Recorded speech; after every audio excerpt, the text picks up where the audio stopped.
Good evening, good evening, good evening. Welcome everyone to Battle Streams of Middle-earth. Hello Damien, how are you? Hello, Stephen Crow, and how the devil are you? I'm good, mate. I'm good. I'm going to mute that. There we go. That should have sorted out.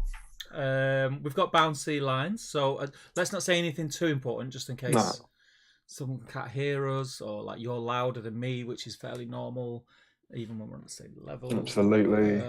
Yeah, I think just we're waiting for that first comment to drop in that says the sound's good, that sort of thing. Yeah, it's normally about 20 seconds. It's been the best part of 20 seconds by now. You would have thought someone would have written I thought it. Green Tree would have been on it by maybe, now. Maybe a Morgan Sounds Morris, good. Tom There Marshall. it is. God, that was just as you said it as well. It's copy and paste. It's copy. There we go. Love it. You love to see it. Stephen Crow. Happy St. Patrick's Day. Thank you very much. Thank you very much. Have you had a little Guinness today? I haven't. I don't really like Guinness. I don't really like Guinness, but I had a little glass with my dinner. I didn't go Irish with the dinner. We had pasta tonight, but I had a little glass of Guinness. I forgot all about it until this morning when I started to get messages and tagged in things from all my Irish relatives. Happy St. Pat's, blah, blah, blah, from my house to your house. You know, the usual malarkey. And then got loads of invites to go out for a pint tonight. And I was like, can't do it. Can't do it, mate. Can't do it. Got stuff on. Got stuff to do. Streams to do. But yes, it's. I hope everyone's having a great St. Patrick's, having a little drinky poo. I've seen a few people have been already. I know Mr. Dan Collister was enjoying a good excuse to have a pint of Guinness earlier on, which is very, very cool. We are streaming on a Thursday because this weekend is my event, Scar in Cheshire. So rather than skip a week and have a big gap and then do two back to back, we wanted to try and keep it as normal as possible. And I'm off tomorrow. I've got to do the school run in the morning, but other than that, I'm off. I'm setting up for the event. So we thought we'd do this. Damien's got to be up early. He's got a lecture to do, but we don't. Got a lecture at 9 a.m. But you know me, I'm nothing if not moronic. Well, you like survive on like 2 hours sleep a night anyway. You're mental. Steve, I was going to ask what was it that first made you want to do a stream on March 17th? Well, I looked back in the archives, and I thought this is quite apt because there's a new book due out, Defence of the North, as we know. It's based around. Do you want to take over?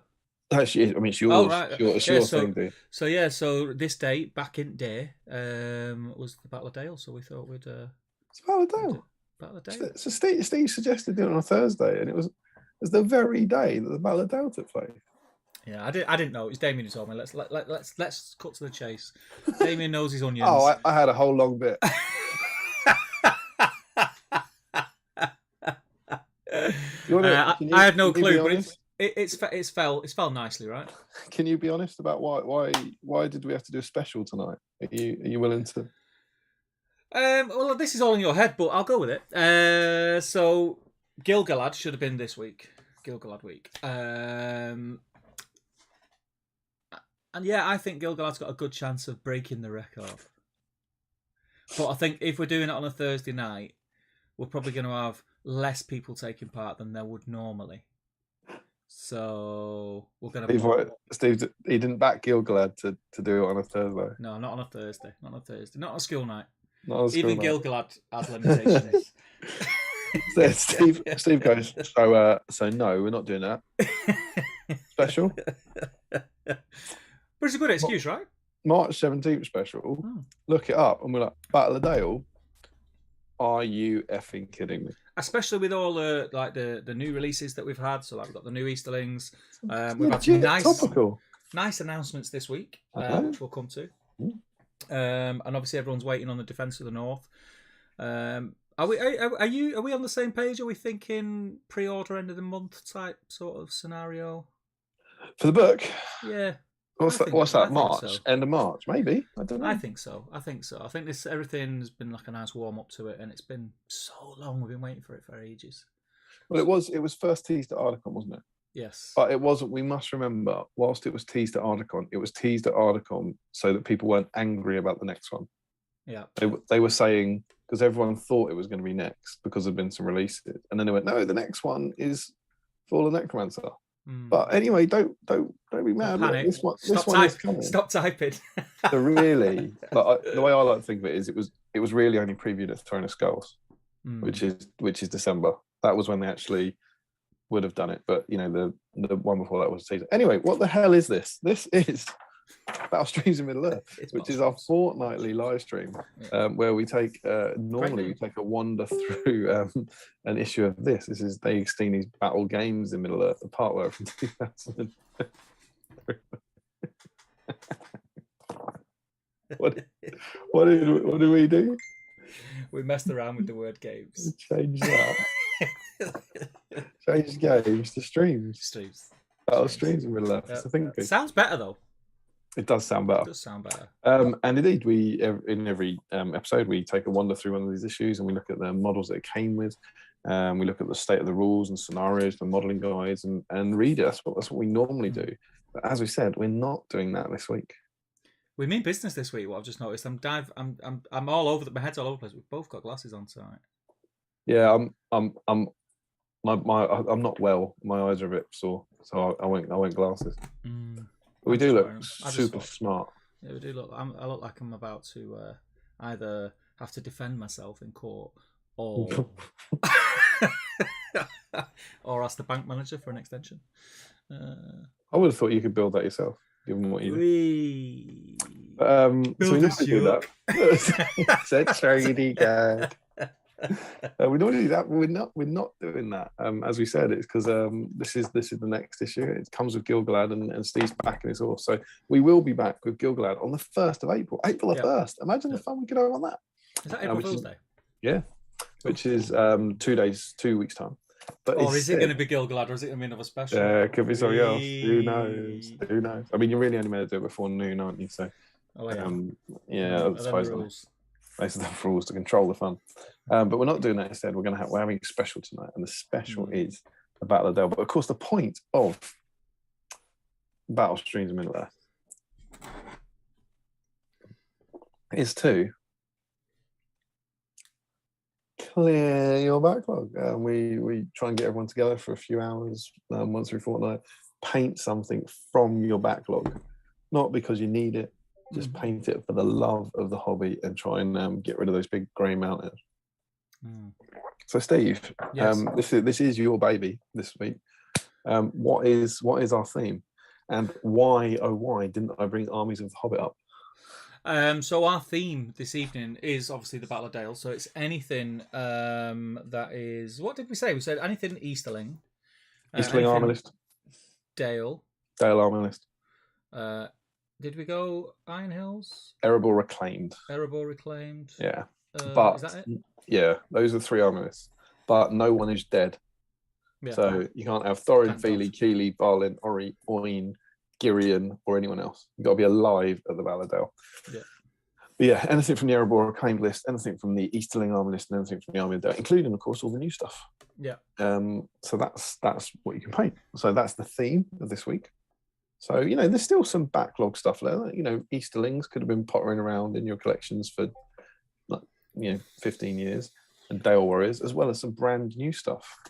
But Steve, yes, obviously they'll be getting involved.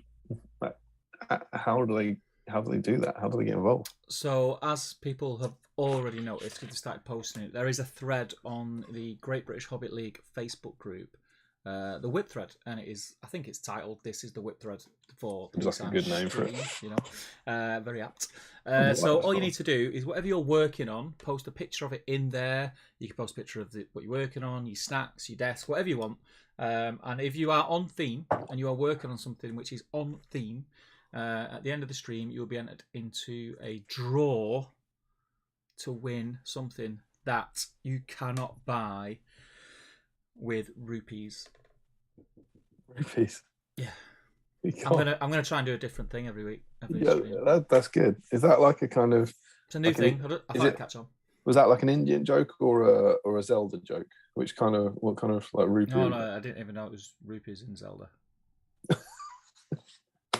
There you go. It's an Indian joke. It's an Indian joke. What you can win that rupees can't buy. Yep. It's not these. Ooh, they're rupees can exclusively buy. How do people get them ones? They are, of course, as part of our patron scheme. There are a purple patron dice for our patrons of Fortitude and Well.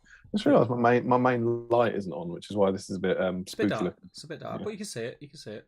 Yeah, I'll go and get that. But what Ruby's can't buy is this dice that only rolls sixes and Divided by 2. threes. Divided by 2. Exactly. But yeah, this is a black Battle Streams Middle Earth dice that are only available to the winners. This is the only way you can get hold of them. Yeah, absolutely. And you'll be getting one.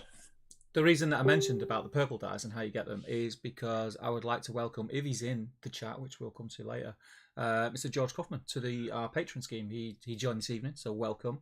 We will add you to the chat as soon as we. Should we do a live chat ad? Let's do a live. Let's do a live ad to the. Because you're absolutely right. I've just realised George joined the Patron scheme, and does the name George Kaufman ring a bell to you? George Kaufman. You know what I'm like with names. I'm terrible. Was he an actor? No.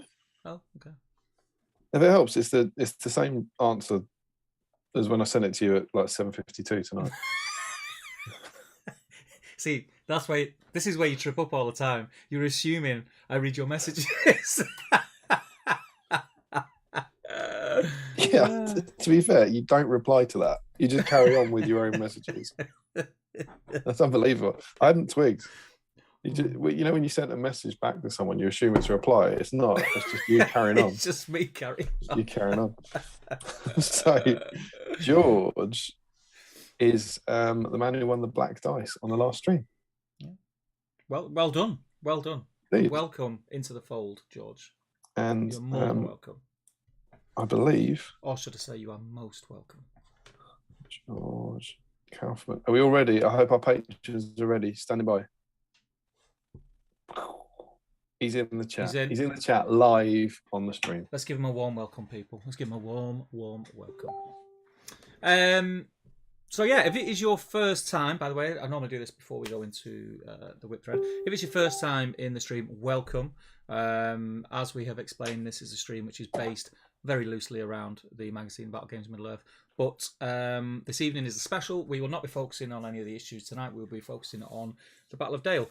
Please do make yourself known in the chat. Say hello. Let us know where you're from. And yeah, just get involved. It's always nice to see in the chat who's watching and who is taking part, especially in the bants, the hashtag bants. Yeah, so make sure you make yourself known. There's 42 people in on a Thursday night. Welcome, everybody. Party. Welcome. Thank you for joining. Any other business? Well, I don't think there's any other business for me. Just to say what the point of tonight is going to be. There's a lot of speculation. We don't have an issue to look through. We've got a little cheeky bit of deep dive, which I found what we know about. Deep dive for a while. No, we haven't had any new heroes. You see, and we're always really busy. Yeah, very busy. But it's genuine. If you go back and look at what we've had on the stream, there hasn't been any new named characters. Got a few coming up, potentially Last Lance one. We've got A-Wing coming up, so there's definitely a bit of potential for future deep dives. But we haven't had any. So we've got a bit of stuff there about the Battle of Dale. Yeah. But we can speculate. We can spend a few hours speculating about what's to come in the supplement, what we're going to get, what you're expecting to see, what you're excited to see. It could be a kind of exciting, gossipy one. Yeah. We can also talk about whatever we're painting, whatever we're preparing for it. We can also talk about a new model that might have been revealed this week. We can also talk about the fact that today new models or old models are reintroduced to the range. That's what tonight's going to be about, really. That's going to be the kind of theme of it. And yeah, just get involved in the chat. We have traditionally tried to structure the chat in some way, haven't we? Like go bit by bit. But do we want to? I'm not sure. Do we have anything like that? Do we want to do rampant speculation first, followed by what we think of the models? I don't know. I just don't know. I'm just getting up on my screen because I seen the article go up today, and I obviously just sort of got a gist of what was in it from the comments, but I've not actually had a chance to look at it properly. So I'm just literally trying to get things on my screen so I'm ready to go when we do. When was the Emperor announced? What date? don't know, this week. Wasn't it Monday? Don't Monday get the oh, it's beautiful. The road goes everyone. Before we do that, Steve, snacks. Yes. And what you working on? So snacks. Obviously, I have a cup of tea. Nice. I do have a couple of Moretti's, but I'm not going crazy tonight because I do need to get up in the morning and I do need to drive children in a car to school. So I don't want to be rough in the morning. So I've got 2 bottles there. Snacks wise, I was in the supermarket this evening, and then just remembered as I was walking past the chocolate aisle, which I've not walked down for a long time because I've been being good. But this week that's gone out the window because I've just been so busy. And I've seen these. I'm assuming they're like an Easter special thing, but dairy milk dime eggs. Uh-huh. So yeah, very cool. Very cool. Very cool. And also stole some of these, which go in the kids' lunchbox, which are Kinder cards. Is that like? Does that come with a collectible card or something? No, just like 2 wafer biscuits that I've got. The Kinder chocolate, the normal milk, and the white chocolate. Yeah. Inside. Really? Yeah, what about yourself? So myself, I have my cup of tea. Mm-hmm.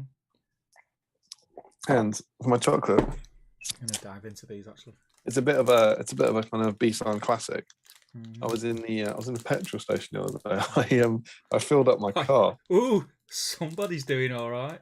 Yeah, you have to be. And it cost me £105 to fill up my car with petrol. And, to get halfway home. Yeah, I was obviously at the till very excited to have spent £105 filling my car with petrol, and they had orange Yorkies. Oh, and you know that old phrase, when you've spent £105 on petrol, why not buy a Yorkie? In for £105, yeah. Yeah, it's really. I mean, this could have cost a tenner, and it still wouldn't have really affected the bill that much, And I hadn't had one in a while. I hadn't seen them around because they are limited edition, and I thought, oh, I love them. So I picked up one of these bad boys, and it has been chilling in the fridge ever since. Oh, yeah. I've also actually, on a similar tangent, I've got a can of pop, a can of Pepsi, which I haven't had a lot in recently, and I have got a beer. So I'm triple parked actually. But yeah, very nice. There we go. Yeah, I thought these were wafer on the bottom, chocolate on the top, and then the white chocolate inside. Oh, but it's not. It's white wafer on the top, chocolate wafer on the bottom, and then milk and white chocolate inside. So you don't get, it doesn't melt. It's good design. It should melt. Was it hot where you are today? Summer arrived today. No, it was cold. Absolutely baking today. It was sunny but cold. Yeah. I was in a meeting. I had to move out of my chair to a different chair because I was cooking. Crazy. Mental, mate. Mental. Good news. The summer's here. It has been nice to have the brighter evenings and that big yellow thing in the sky's been really nice. Did your skies go orange last night? No, but it's done in Spain. There's a sandstorm in Spain. Did you see some of that? I looked out the window because it was really sunny yesterday. Then it rained for about 2 hours. And then around tea time, I was in the kitchen. I just looked out the window and it just looked really weird out the window. Like really odd. It could be that. Sky. And it was weird. I've seen some crazy footage from Spain where everything outside is orange. It's like there's an orange hue to the whole thing. It's really weird. Yeah, it's mental. What I'm going to do, Damien, is I've got those up now. So at some point, maybe when you're doing a deep dive, I'll go through those. Unless you want to do the deep dive. When I'm doing the deep dive. Yeah. As I start reading, you go. Anyway. No. I mean, I'll familiarise myself with it. Is what I mean. Won't you be listening to the deep dive? Yeah. Same rules as the messages, mate. Same rules as the messages. I'll jump in the chat and see who's in. Love it. We haven't done what you're working on. Oh, well, I'm working on about 1 trillion. When I joined the chat, Steve was angry because he couldn't find paint, and that was a very exciting moment for everyone. Like loads. There's tons here. Look, there's all sorts. So you're on theme. I'm on theme. There's these guys. Look, there's loads. And that's an ongoing army for you, right? Yeah, I've been dropping in and out of it. But I built to try and kickstart my the fire in my belly to get it finished. I started the 2 new characters from Forge World. Okay. So that's what I'm gonna carry on with tonight. Get the base colours on those finished and hopefully get a wash. But yeah, that's what about you? I'm super excited. I'm also on theme. Yeah. And if anyone's watched any of my hobby vlogs this year, they'll know that this was coming. Tonight, right now, I'm starting a brand new one. Got my Dale guys. Dale. Got my Dale guys. You've got some Dale though, haven't you? Do I remember? Am I thinking correctly? No, haven't you got some painted? No. No. I'm sure you did. I've got any Dale paints. It's exciting. But these guys, I want to say, I think it's 3 years ago I assembled these at Christmas. It'll be on a GBHL hobby vlog. I did them over Christmas to do in January. They were going to be next. And they kept getting bumped. And then about 2 years ago, I did the other 10 over Christmas. And they kept being bumped. And finally, they're being done this year. And I wasn't planning on starting them yet. I planned on carrying on with the Last Alliance stuff. But obviously when this stream came up, I was like, well, this is the night to start them. So I'm mega excited because this is a brand new, this isn't really, it's not really battle streams for me. It's my kind of real new army for the year. And I'm starting it now. So it's the start of a brand new project. So it's quite exciting. Awesome. Well, that's what I'm working on. I'm obviously painting these Easterlings. I've got Iron Hills all painted anyway. And Reese, I don't know if he's in the chat or not. I'm sure we'll find out shortly. He's painting up my Dale army as a commission, just so I can have it all ready for when the new book drops. So I can start filming content. Lovely. Yeah, so that's awesome. There we go. Look at us on theme. Maybe we can win a dice. Right, I'm going to dive in the chat. Love it. You do what you're doing, and I'll get in there. You're gonna start painting some Dale Warriors. I've just clicked it to live chat, so I do apologise if you were in dead early and I've lost some of your comments, but I'm just going to go from the top. George Galloway's in. He says Steve probably has it scheduled to go on the TTG page tomorrow at 8:30 in the morning. Obviously, they're talking about the whip thread, but I think they'll find it's exactly where it's meant to be, at exactly the time it was meant to go live. George, does their complete lack of faith in you ever upset you? Lack of faith. Yeah, does it ever really get to you? Nah, not really. Oh, I'm glad. Jill's in says, even already finished my stream snacks. It's been that kind of a week. No pain. It's not even Friday. Don't fall for the trap. I know. We've got to go to work tomorrow. This is going to freak people out when their alarm goes off in the morning. Yeah. I'm sorry, I'm not coming to work. There was a stream. That's enough. Steve Ginley says, hello. Hope everyone is doing well. Welcome, Steve. Sean's in. He says, dairy milk, honeycomb, and nut. What a snack. What time to be alive. Sean says, it's my Friday. I'm pulling no punches. Mr. Mark Greentree is in. He says, hello, people. Joe Holzman's in. George Galloway's in. Andrew Pennington, damn, forgot the stream. It was a day early, so no snacks purchased. Do you not have emergency snacks, Andrew, in the cupboard? Flipping heck, I always have emergency snacks. Agenda's in, says even all. Finally able to make it to a stream again. Hope everything is keeping well. It is Agenda, and likewise, my friend. Sorry, I've got to turn this light on. Yeah, turn the light on. Sean says to Jill, preach what is being good anyway. I've been really good the last few months, but this week it has gone out the window because I knew this weekend I was at the event. I'm going to be eating junk, so I just thought I'll make a week of it. Sod it. Mr. Michael Dublé has took some time away from his recording studio, and he says going to have to watch tomorrow as March 17th may be the anniversary of Battle of Dale, but it's also my daughter's birthday. Well, happy birthday. That's a good excuse. We'll let you off. Sean says, it's been a while, Agenda. How are you doing? Morgan Morris, evening everyone. Welcome, Morgan. Tom Marshall's in. He says, what up, players? Nathan Bolton, good evening. Surprise stream? Question mark. No, Nathan. You've got to stay listening to what we say when we say it. But we only we didn't know this last time, did we? So it was announced on like the Patron chat. Only announced on Patron. To the. I'll let you off. It was only on the Patron chat until yesterday. I think we put a post out. I can't remember. I've been all over the place this week. George Galloway says, how inconsiderate of your daughter to be born on a potential stream night. Green Tree says, I have snacks, but I also have to be up for work at 5. Oh, he lets us know the sound is good. Frederick says, can hear you, can see you. Sound is beautiful, says Steve Kinley. Thank you, Steve. Sound is spot on, says George. Everything works, says Frederick. Hajinda says to Sean, I'm good, thanks. Hope you are too. Fist bump. Andrew Pencer says, same Green Tree up at 4:30 a.m. What is going on with you crazy people? That sounds unpleasant. It does sound unpleasant. Generation Shifts in. How you doing, Matt? I hope you're well. Matt Davis is I live and breathe. Joe Kelly, happy St. Pat's Day from the States, and to you, Joe. I hope you're well. Frederick says, can't go out, guys. I'm famous on the internet. Steve Crow. No, I don't say that. I just sort of said I'm busy.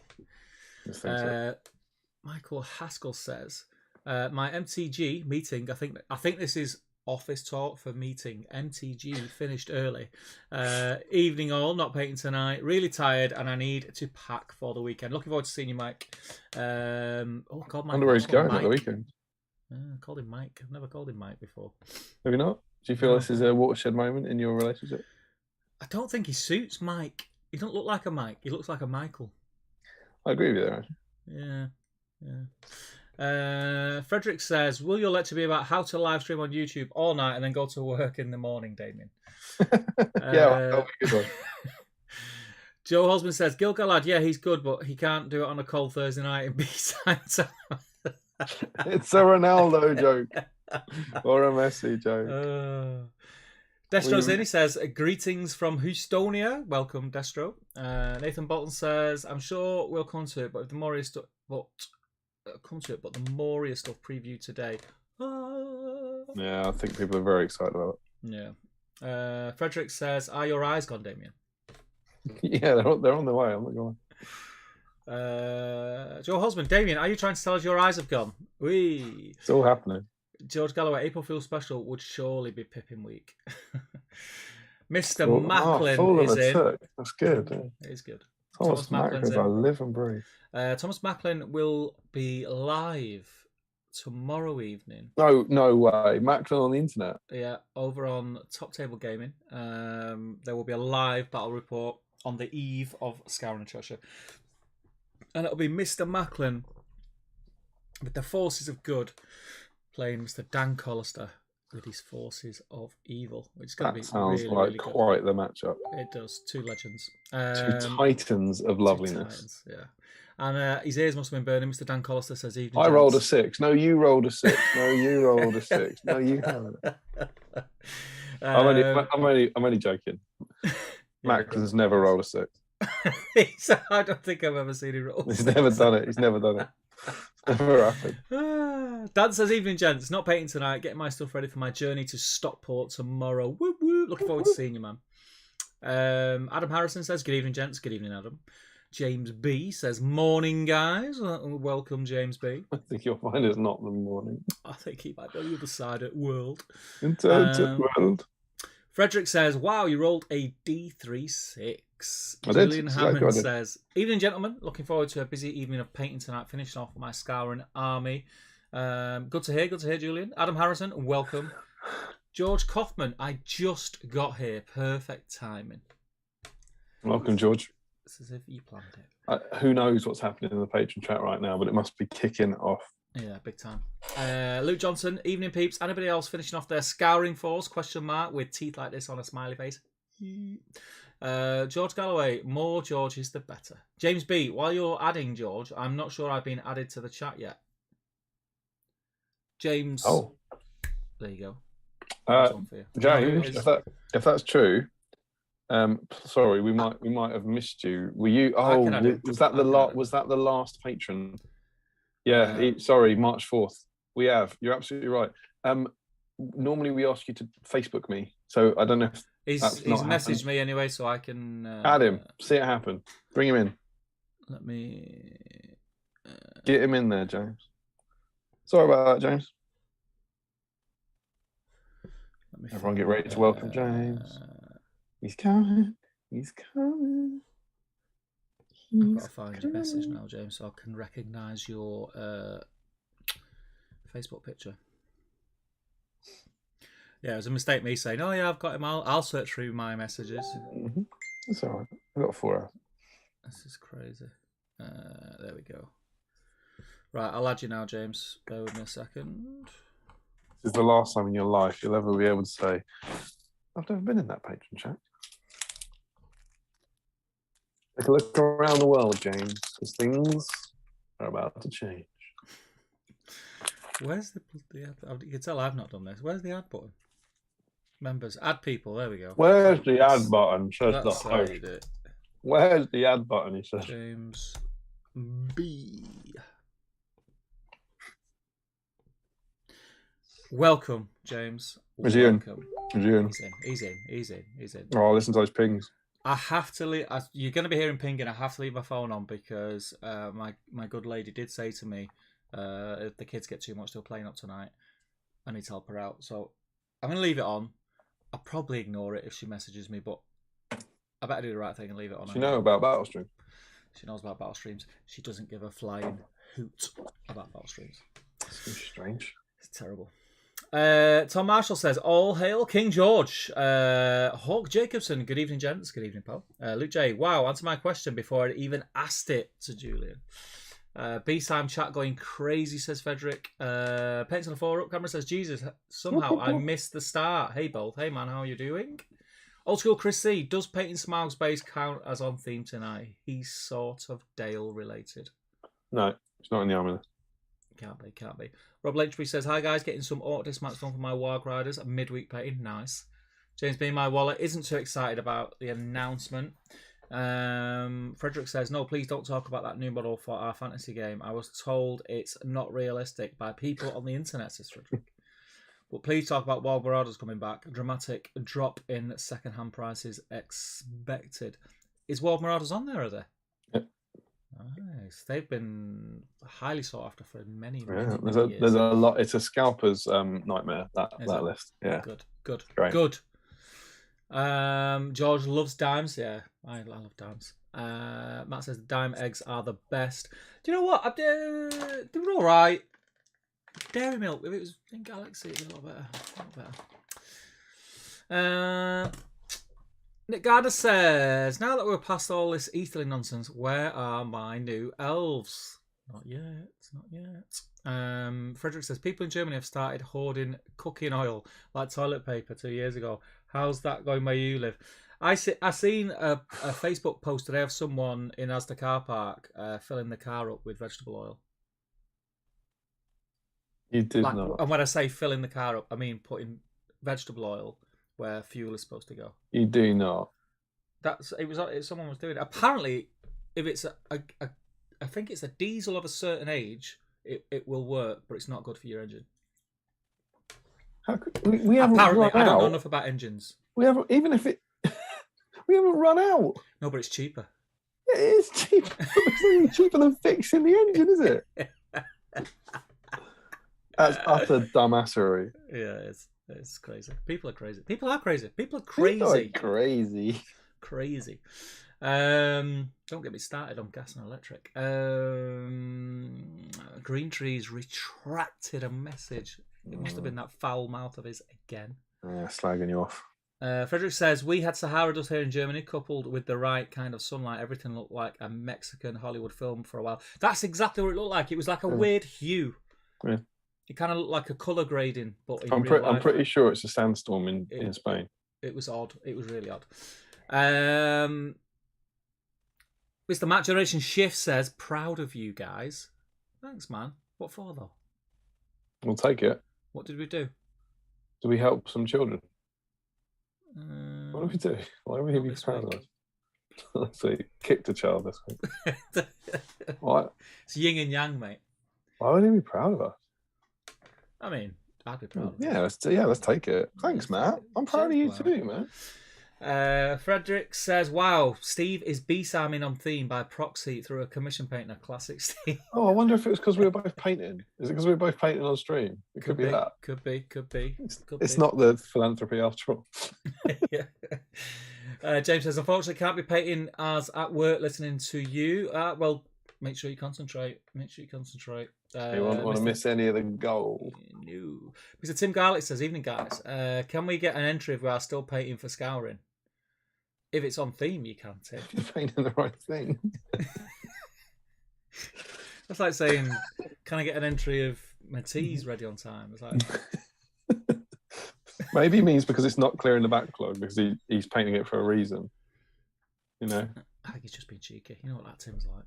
He's a bit of a he's a problem. He's a card. He's a card. Yeah. Jonathan Nichols says, evening all. Have some Galaxy Minstrels. I'm working on Farmer Maggot. 2 of my favourite things in the world. Dale Groves. Good evening all. Hope you're all good. Welcome, Dale. Let me see you, Dale. Dan Nelly's in. Evening all. Oh, and by the way, if you didn't get that reference, no, obviously you won't get that reference about Farmer Maggot being one of my favourite things in the world. Currently working on a 3D render of Farmer Maggot's house for one of the boards at Tolcom. You are? Yeah. Well, I'm not. Cool. I'm sort of, quality control. Editing. I don't do the work. You know that, David. Dan Nelly, evening all. Marcus Bader, evening all. Michael Haskell, yeah, I don't like being called Mike. I am a Michael. I feel like I've just been told off. He is furious with you. Fuming. He's fuming. I heard him put his glass of red down. Don't call me Mike. I'm trying to help you.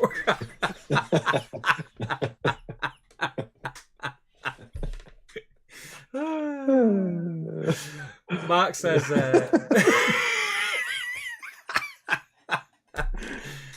god, I don't know why we don't have more subscribers. Mark says, bedtime for me. Have an awesome stream and enjoy the weekend, all you lucky people. Catch some of you on the TTG stream tomorrow. Look forward to seeing you there, Mark. Sleep tight. Is that Green Tree? Yeah. Bedtime? He's got to be up at 5. Oh, 9:10. The day's barely getting started. The night is young. James B says, thank you. You're welcome. George Galloway, 2 live ads. 2 live ads on one stream. What a time to be alive. Absolutely. Paints on a 4-up. I would like to say I'm on theme tonight, but I am sorting out my pile of potential. So pretty happy with what I'm doing. Going to do a lot of basing and a lot of selling. Ooh. Very cool, very cool. Sounds like a clear out to me. Yeah, he's got tons. He did if you go and check out Paints on a 4-up's channel, if you haven't already, there's a video he did. I don't think it was the start of the year. I think it was a bit before that, but I think it was last year. He went through like his pile, and it's mad. He goes through and shows you every model, but it was like. And is he selling some? I presume so. I presume he's taking the advice on the video on TTG that I did with the 3 boxes. Remember that one? Was that just put it in other boxes? Was that? So I have a box that you're gonna get to straight away. Yeah. I have a box that I can't even remember what the boxes are for, but there was 3 boxes. I think so. One of them was put some of the models in a box, put that in a bigger box, and pretend it doesn't exist. One of them was make all the money. It was like a magician's trick. Get 2 boxes. We've got a 5-litre box and 3. At the end, you go like this. We need to get 4 litres of models into the 5-litre box. Frederick says, I think people are hoarding oil just for cooking because they think a shortage is coming there. What, of cooking oil? They might be worried, mate. The world's gone to shit, so they might be worried about. I think what happened with toilet roll and pasta. But we made a pledge. We made a pledge to not bring this thing down. No. This is a break from the horrors of the world at the moment. Yeah, it is. Huge shout out on the slightly less horrible horrors of the world. Huge shout out if there's any staff from P&O in the chat tonight. Yeah. Wow. That was weird. That was just a weird way of doing stuff. Last time I checked, and it was mid-afternoon, there was like a siege going on. You see that where they raised the gangplanks and they weren't getting off, and there was a busload of replacement staff waiting to get on, and security who had been trained in handcuffing techniques. That's mental. So I'm really sorry if there's there's 800 of them, which is a lot of people. I don't know of anyone, but if there is anyone or anyone affected by that, because it's not unbelievable. Wow, madness. Matt was proud of us being on theme. Yes, well, we got there in the end. Old School Chris C says, shame that the Smaug doesn't count, but I'll still be painting it. Need it ready for next weekend's doubles in Cardiff. Very cool. Matt says, but generally proud of you anyway, winky face. Oh, cheers, thanks, mate. Likewise, brother. Frederick says, actually, Damien, sand is too small to fly that high. Geologists call these smaller particles dust. Ask Tom. There are specific definitions. There you go. I'm sorry. We've both been told off tonight. Yeah. Josh Crosby says, what happens when we stream on a Thursday? Yeah. Everyone's at work mode. People get very uppity, don't they? Just noticed this stream. How cool. What time is this going on until? Says Josh Crosby. Probably. Usual, I think. Yeah, about 11:30, 12ish, something like that. Joe Holzman says, it definitely is. Like his theme army, when Steve says working on, he means giving it to someone else to do instead. Paint photo up. I'm currently painting up a 3D print of Farmer Maggot's house as well, Steve. It's great fun. Good luck. Thanks, man. Agenda says, will it be on for sale? Farmer Maggot's house adds a bit of variety to no hobbit holes. No. So it's a weird one. We're not making them to sell. The lad who's doing a Mansion Props, he makes movie bits and bobs like weaponry and stuff like that, and he had a lot of stuff already done at a smaller scale. So if you've seen ages ago, before the Forge World Ammon Hen came out, I got a really nice Ammon Hen, which was basically a small version of Ammon Hen blown up to be able to use in the scale that we play our games. And we're doing a similar thing for the boards for Tolcon, but they won't be available for sale in that scale. Joe Holzman says, I've done that one. Tim says, that was the best Ian McKellen impersonation ever. I don't know if that's being facetious. I reckon he means it. Really? Yeah. That's good, because I'm really bobbins at doing impersonations.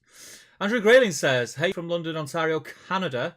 Anyone else pumped for the next pre-order? So rare ones in there. Not going to be rare soon. Some rare ones. The answer is yes, but I think when Steve catch up on the chat, maybe we'll have a chat about that. Yeah, I'm sure you are. Nearly there. Mr. Haskell, I'll call him from now on. Mr. Haskell says... Furious Mike Haskell. Monsieur Haskell says, I don't know if anyone has said this already, but I quite like the trend for some of the returning range items to be in warband sizes and Moria Black Shields this time.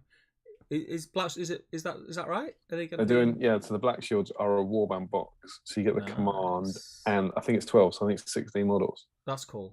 So is that the same size as what they did with these? Are they the Easterlings? No, these are the Moria armored goblins. So I think the armored goblins, I think it's 12 warriors plus the command is what they're doing. So I think you've got 13 models in that. So you've got 12 goblins and a captain. The Easterlings were 12 Easterlings plus a banner plus a captain. The Gundabads are 12 Gundabads plus the 4 command figures. So it'll be a little bit more expensive. Yeah. Do you know what I'm not livid about it because I don't care about this. I've got a Moria Black Shield command blister metal that I've like periodically kind of said, does anyone want this? Whatever. Probably could have got 60, 70 quid or something. I've always gone, no, I don't want to do that. I want to give it someone 30 quid. Now no one's going to even want it.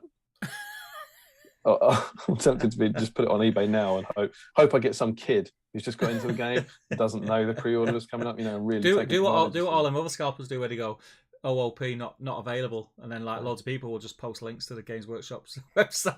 I love seeing that. It's in the blister, so it is OOP.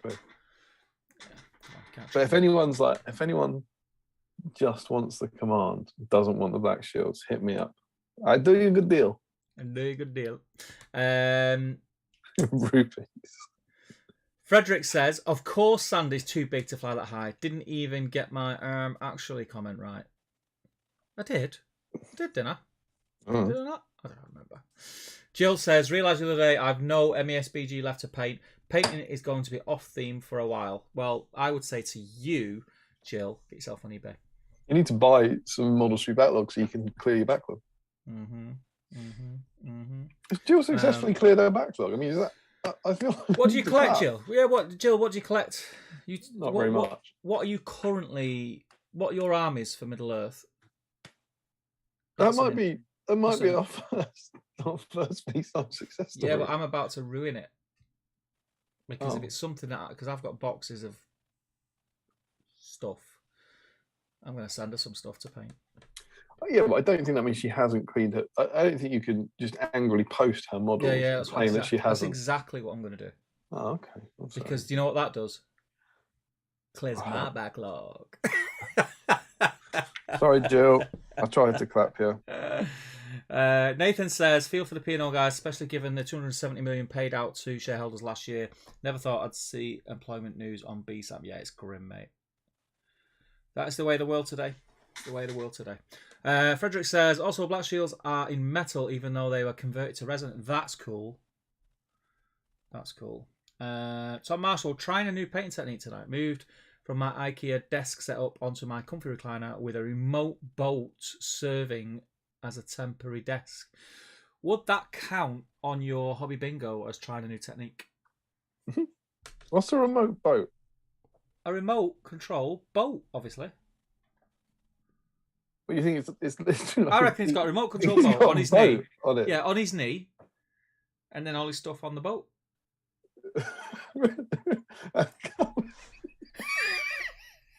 Just go with it, man. Surely a remote boat must be something, wasn't it? No, I'm telling you, that's what it is. I like your idea. My idea is correct. I'm telling Tom, clear it up, Tom. Clear it up. Do you think which Tom's that? Tom Marshall. Obviously, who else would it be? He's got a remote boat on his knee. Oh yeah, old Boaty Marshall. Oh, Boaty Tom Marshall face.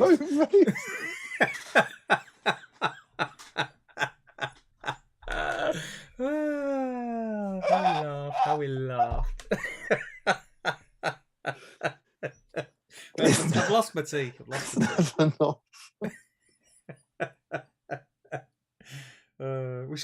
We should never do a Thursday stream again. We're just like delirious.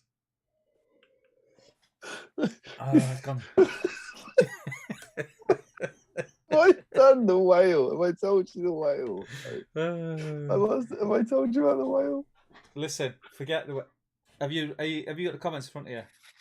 No. I'm going to skip a few comments ahead. Okay. Am I allowed? We never do this. Why? What are we doing? We never do this. But I'm going to skip a few comments ahead to Tom Marshall's response to what we've just said. Yeah. Bad selfie incoming to the whip. But yeah, Stevens hit it on the head.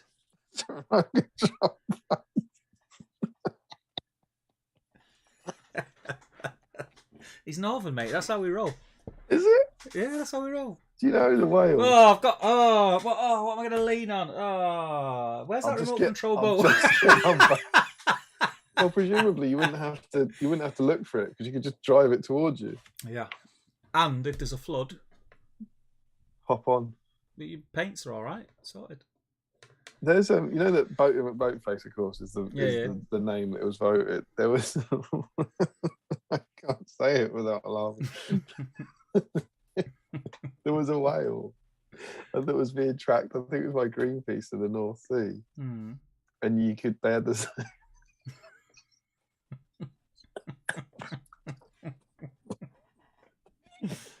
he had the same competition to name it. Any competition to name something. Do you know what won? Do you not know this? Do you know what the whale? No, I'm assuming was it Whaley McWhaleface? No, it's better. Boaty McBoatface.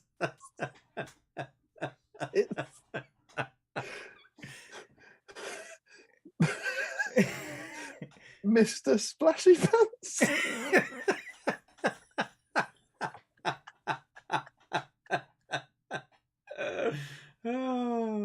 Do they honestly think they're ever going to get like something serious? Absolutely true. Like Jeff. He was called Mr. Splashy Pants.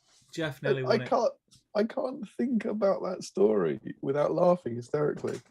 But even thinking about a whale being called Mr. Splashy Pants. Scarred for life. Imagine him when he goes to a whale nightclub. What's your name? Yeah. I don't think he'd use that. What, he'd give a fake name? I think he'd use his whale name. Face, mate. That's my name. He'd use his whale name. What's his whale name? I don't know, probably like something. He's probably not going to give the name Jesus. Like cats? Do you reckon We're cats? going. We are. Thursdays are a no-go from now. Do you reckon cats and dogs, they don't introduce themselves their human names, do they? Surely not. I don't know. Well, they hear it. They hear it enough, don't they? Mr. Mustopheles wouldn't go, yeah, I'm Tiddles. True that. Dan Costa says, I didn't think I'd see another iconic company of that size go down the Swanee so soon after Thomas Cook.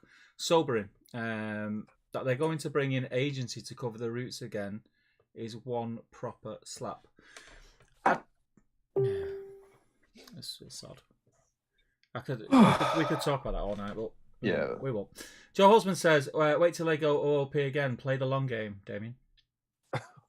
Andrew Grayling says, everyone's talking about Black Shields. Yeah, they're cool, but Prowlers are better. Yeah, Prowlers back. Don't Prowlers have to go two-handed? I think so, yeah. Maybe. You know what's really annoying? Like when you spend months getting yourself like a Prowler warband and spend stupid amounts of money on it, and then GW just bring them out. Someone said, someone on that thread said he bought Ashrak and 4 Prowlers today. Like crazy, right? And Ashrak's a lot of money. Yeah. You know, not now. No. Is Ashrak metal or resin? Ashrak's only ever been resin. Dan says, nothing wrong with having no backlog, you rotters. It's the dream. Oh, God, I'd never ever. The only time I agree. It is the dream. It's not a bad thing, but even Dan's not there. I was saying, I think Jill's the first person to get there. It is the dream. It is the dream. Frederick says, lol, no, Steve. Me, not you, wrote too small in my first comment, but it's too big. That's it. What? Talking about the sand thing, that I think he's saying that he got it wrong, that the sand's too big. I don't know if he got it wrong or you got it wrong. The sand's not too small to fly, it's too big. Jill says, Rohan, Isengard and Corsairs. Jill, do me a favour, send me your address. I'll send you some stuff to paint. I've got a load of Rohan that I'm never ever going to touch. Isengard probably got some scouts if you want them. Corsairs, I have literally, they're not here, they're in my car because my Ringer army, if it's needed for the weekend, is Corsairs, funnily enough. I think you're going to get, I'm just looking, there's, what have we got? We've got 40 people. You're about to get 30 emails going, hi, it's Jill. My address is, please send me the Corsairs. Like Monty Python.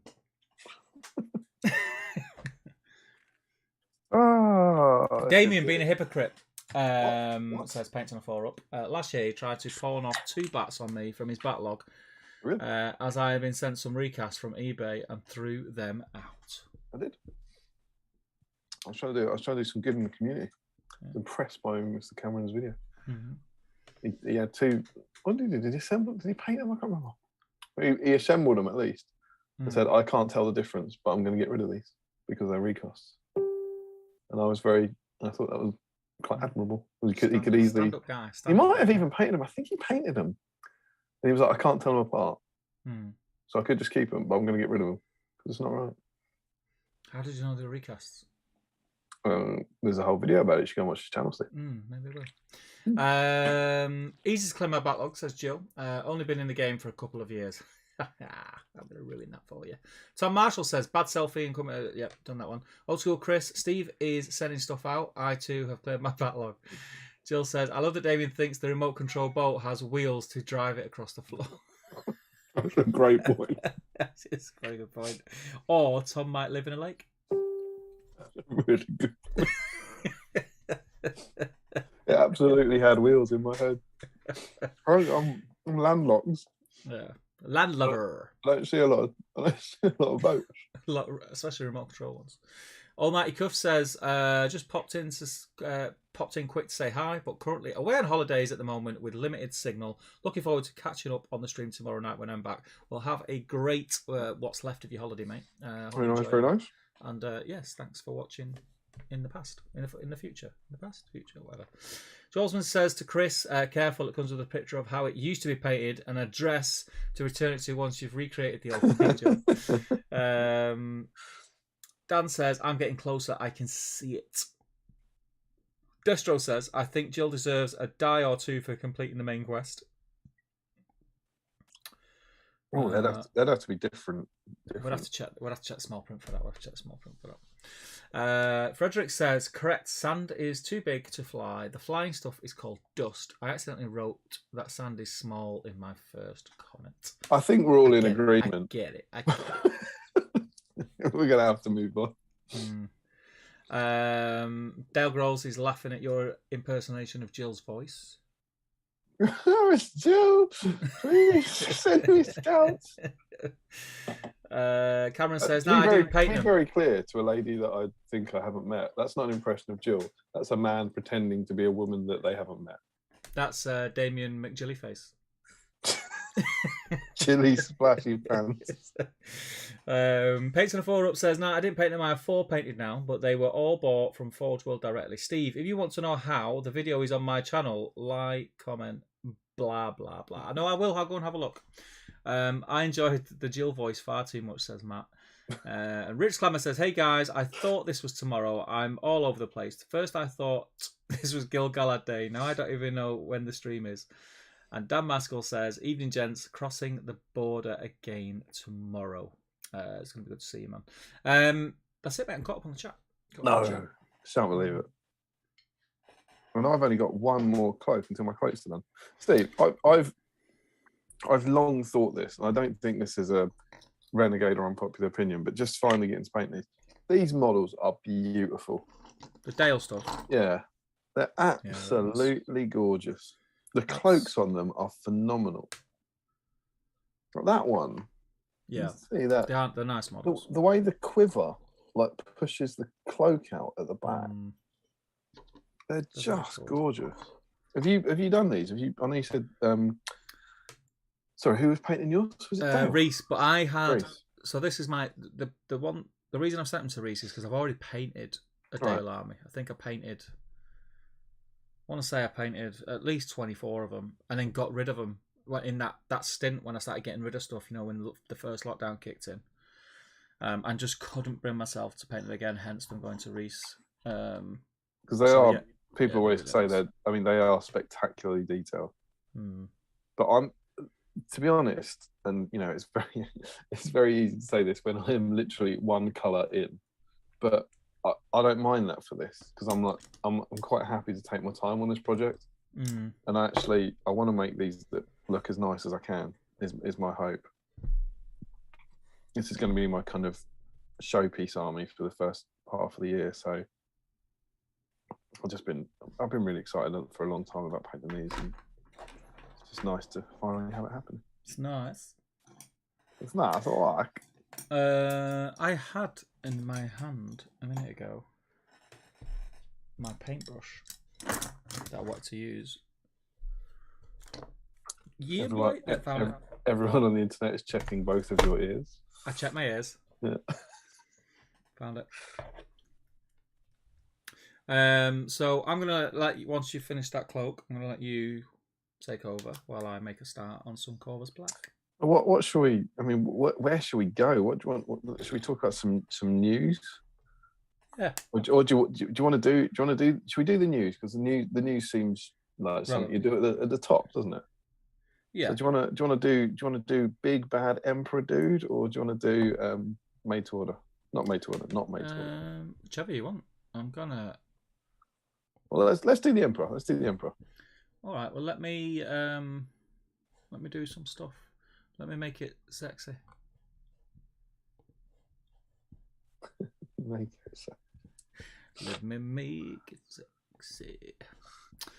I can't wait to see what you're going to do to what. Oh, you wait, boy. So this is Steve making it sexy. Yeah, boy. So I need to shift that. Oh, that's wrong. That's that one, isn't it? I hope it's not been sexy. Not gonna go too sexy. Dream, sexiness. Stephen wore his golden gimp mask, and he was in a white string band. I'm getting there we go. So, you do want to talk about the chariot? Not the chariot, the Emperor. Not a chariot. Stop calling it a chariot. The Dragon Emperor. Yeah. Do you want to talk about that? Because I'll get it on screen while you're talking. Well, yeah. What do you want to show? It's cool, right? Yeah. It's so we saw the preview. I want to say months ago. Was he previewed at? Was he previewed at Throne of Skulls? No. Isn't this the first time we've seen him? You mean previewed the black silhouette, outline? The silhouette was yeah. And we've known the Dragon Emperor was coming. Yeah. And now, I mean, it is beautiful, isn't it? Yeah, it's class. So you can now, in the chat, guys, turn your attention to the Dragon Emperor and your thoughts on him and all that sort of stuff. Who's excited for it? I mean, this is more your jam than mine. Like, you're an Easterling player. Are you? What do you think? Well, you call me an Easterling player. I've never actually played Easterlings. Oh, sorry, you're covered in Easterlings over there. You're doing a cracking impression of an Easterling player. Yeah. I'd like to congratulate you. I'm not an Easterling player, but I'll be buying this obviously because I'm painting up an Easterling army, and I'm putting that much effort into painting the army that I want to use it at some events as well. So I'll be picking it up. If for nothing else, it's freaking awesome. Yeah. 100% getting it. I'm really excited to see. I've got a feeling that they'll have really gone to town with the rules for it as well. Well, there's some previews there, isn't there? What about the rules? Yeah. So, have you got paints out? Yeah. I'm painting. Yeah. So let's have a look. We've got. I'm just gonna mute for a second while I blow my nose.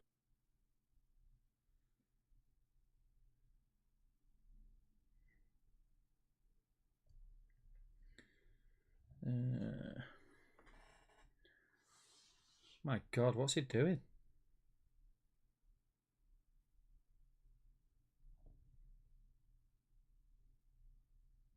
I was blowing my nose like exactly as I said I would. So we have an incredible lethal combatant in his own right. He can lead your forces as the Eastling's first ever hero of legend. Yep. That's pretty cool. He has an elven-made Emperor's Glaive. Yeah. Deflecting attacks and striking back in equal measure. Nice. What do you think that means? So it's elven-made, so he gets the 3+. So I reckon, so a combat Mega Beast, he's going to have like 4 or 5 attacks, and he's going to be able to shield with the glaive, and he's going to be able to support with the glaive. So he's going to have like 10 attacks if he shields or something stupid like that. Oh, okay.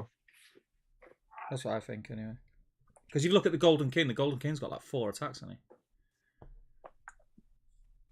Oh, I don't think they'd double it up if he's shielding. It's double dice if he's shielding it. Yeah, but that's only of him. Like the Golden King's got all those attacks, because it's not just a king, is it? It's the dude. Oh, you mean? Oh, yeah. So he can only shield when he's on foot. It'll be at least 3 attacks then when he's on foot. Yeah, I reckon he'll probably be 3 attacks. Yeah. And then is it like a chariot? Do you get an extra attack for every dude? Is that a 9 attack model? So, yeah, I don't know. Could be, right? But I thought it says deflecting attacks and striking back. Deflecting attacks sounds to me like he's, I don't know, maybe it's just a parry rule. But I thought maybe it was a bit like, like Ashrak's rule, where it's like if you wound him on a 4+, you take a wound or something like that. Mm. That's what I thought of with deflecting attacks. I don't know though. I think the glaive, I think it'll be, the glaive will have similar glaive rules to the. Well, yeah, maybe it is the fact that it's a glaive, because Eastlings don't have glaives, right? No. So maybe that's the appeal. Then it says he's carried by 6 members of so they're black dragons who carry him. Yep. They can swing. They get a few swings of their own in. The strength and discipline makes the plank a sturdy fighting platform who uses his vantage point to command the Easterlings with greater finesse. So he's going to be buffs, isn't he? Like sort of like Azog's Tower type malarkey. Yeah, maybe. And the Easterlings dare not disgrace themselves with his sight. His stand fast reaches Easterlings across the entire board That's insane. Including heroes. That's great. That's mad. Yeah, that's mental. And also, oh, here you go. Start spectating on this. Nearby units able to see the majestic royal palanquin fight harder in its presence. Get extra fight value. What are they? Black dragons. They go up to 4. Is that right? Yeah, they're fight 4. Yeah. So maybe +1 fight would be obvious. Maybe +1 to wound. Maybe a banner reroll. What do you think it is? 3 inches, 6 inches, 12 inches? It's got to be 6 if he's high up because people can see him. Maybe. Yeah. Pretty cool. Yeah, I think it's going to be really good. I'm excited about it. Should his fancy ride be destroyed, the Dragon Emperor continues on foot with his black dragons in tow. They don't count as choices for his warband. So he's got 24 warriors he can take. There you go. I mean, that's pretty cool. Yeah. It's very good. I think we're going to be seeing a lot of him. Yeah. And it's just awesome. The model's just brilliant. It's beautiful. It's beautiful. The detailing on like the trellis, you know, with the I don't know what you'd call it, but you know the bit I mean. I think we'll go with trellis. I'm happy with trellis. Yeah, it's so cool. I like the dragons. Yeah. The dragons down the side are cool. Yeah, I like it a lot. I like it a lot. I like it a lot. Even do you know what else? The steps where he's got like the carpet weights. With the carpet on, yeah. The little weights in the. I mean, it's beautiful. What I love about this is, again, I think I've said this on a few streams recently, where makes me so happy because I don't want it. I don't play Easterlings, so it's a fantastic new model for the range, which makes people really happy and doesn't affect my backlog or my wallet. It's just wonderful all around. And it's absolutely beautiful, but I won't be getting it because I just don't need it. Yeah. I imagine if you're an Easterling player, you must be going nuts about that. Yeah. His mask as well is just gorgeous. Yeah, I think is this Keith? I think Keith's done this. I don't know. I'm just very, very impressed by it. It's very cool. Very cool. Is that monster base? Troll base? No, it's not a troll. It's big troll, I mean. I think that's bigger than a Gundabird, you know. You reckon? No, it's not. Gundabird troll base, that. I don't think that's an 80. I do. That's what I'm going to go with. Oh, I'm looking at Stumpy. I don't think that's an 80, mate. I think that might be 100. Nah. Huh? Never. Do you want to put a bet on it? Nope.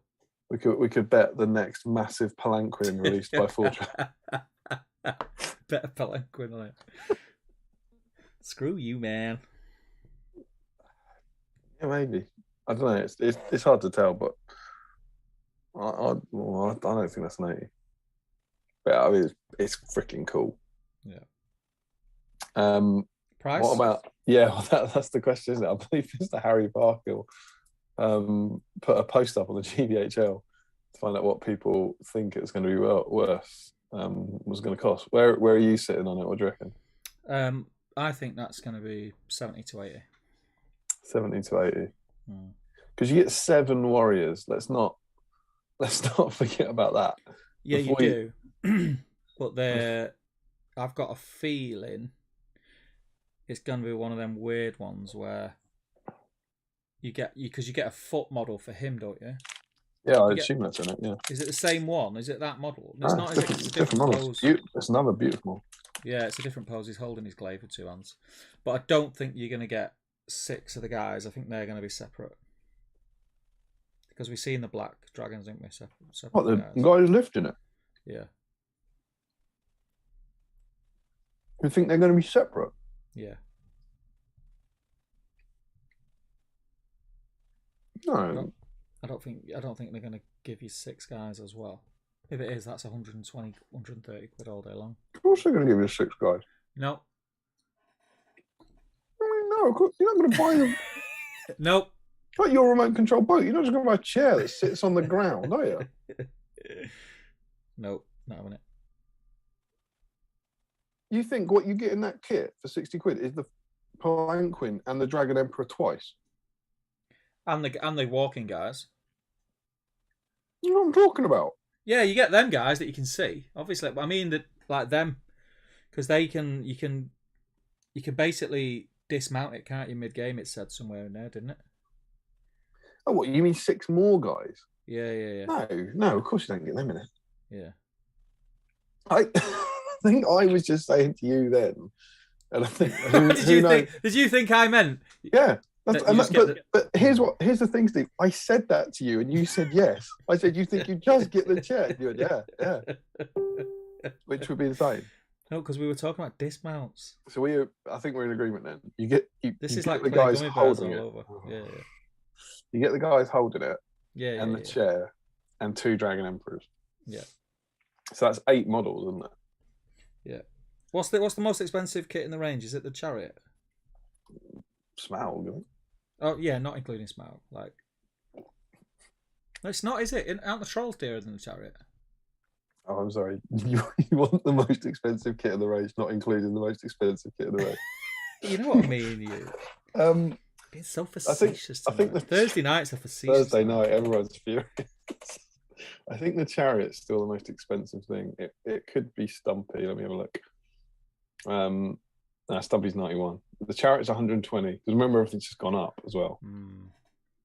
I reckon it's going to be Chariot money. I think that's closer. Yeah. The ballista is 60 quid, 61.50, and that's got 4 dwarfs and a slightly larger chunk of resin, I'd say. So you've got 4 more models than that. I think that's at least 80 quid. At least.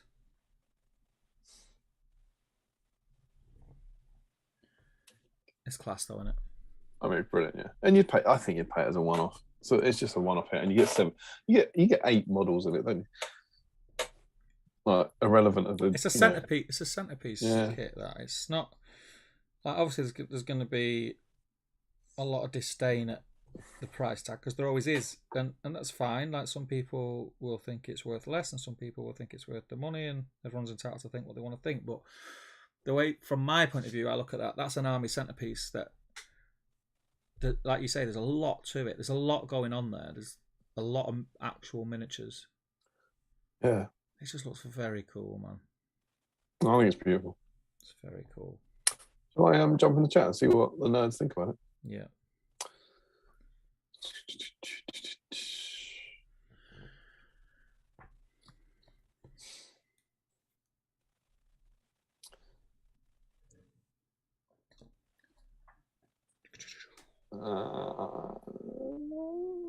Scott Christine thinks my impression is an impression of him doing an impression of Jill.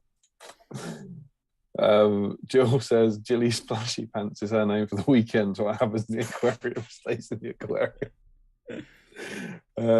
Matt says that Jill needs, this is good, she needs a model for the Jill Galad stream.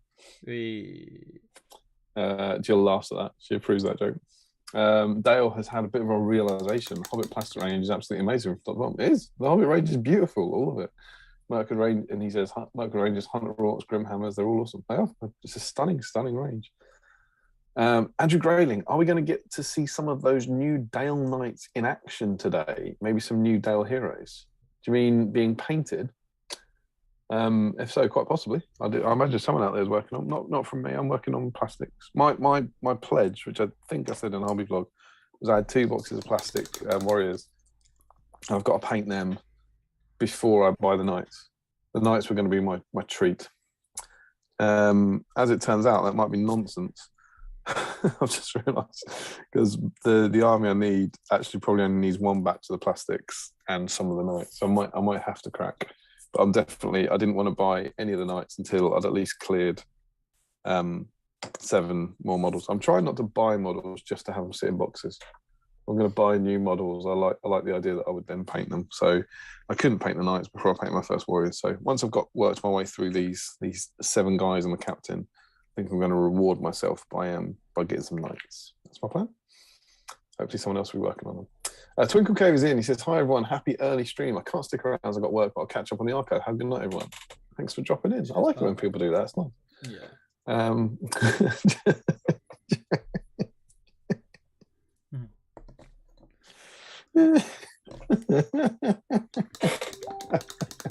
Joe being cheeky. George Galloway says Damien's only knowledge of boats is from bullseye prizes that nobody won. He's right as well. That's what they're on wheels. Ashley Fisher, B-side on a Thursday. What is this new devilry? Evening, everyone. Sorry I'm late. What did I miss? Mr. Splashy Pants. Some good hot chocolate talk. What else have you missed, Steve? Sahara Dust. Sahara Dust, yeah, absolutely. Richard Kramer says the Emperor gives me some real 300 vibes. Yeah, I can see that. I'll do that. I like that film.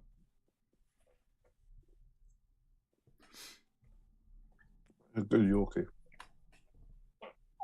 Really nice.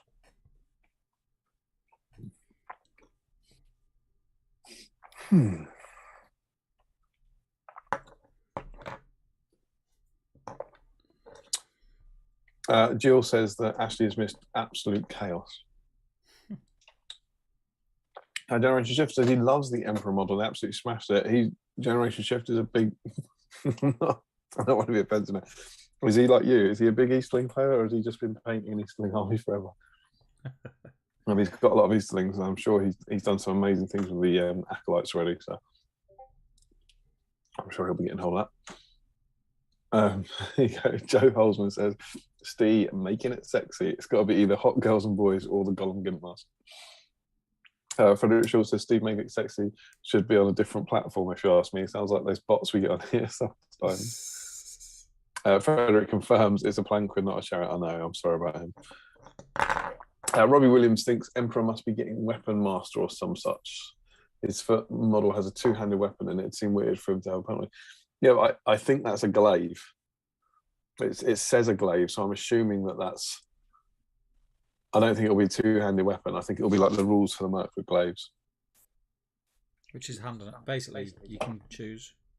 Yeah, you can choose two-handed, single-handed. You can spear support with it, or you can shield. Steve Kinley thinks it's the nicest Middle-earth model for a while. Which one?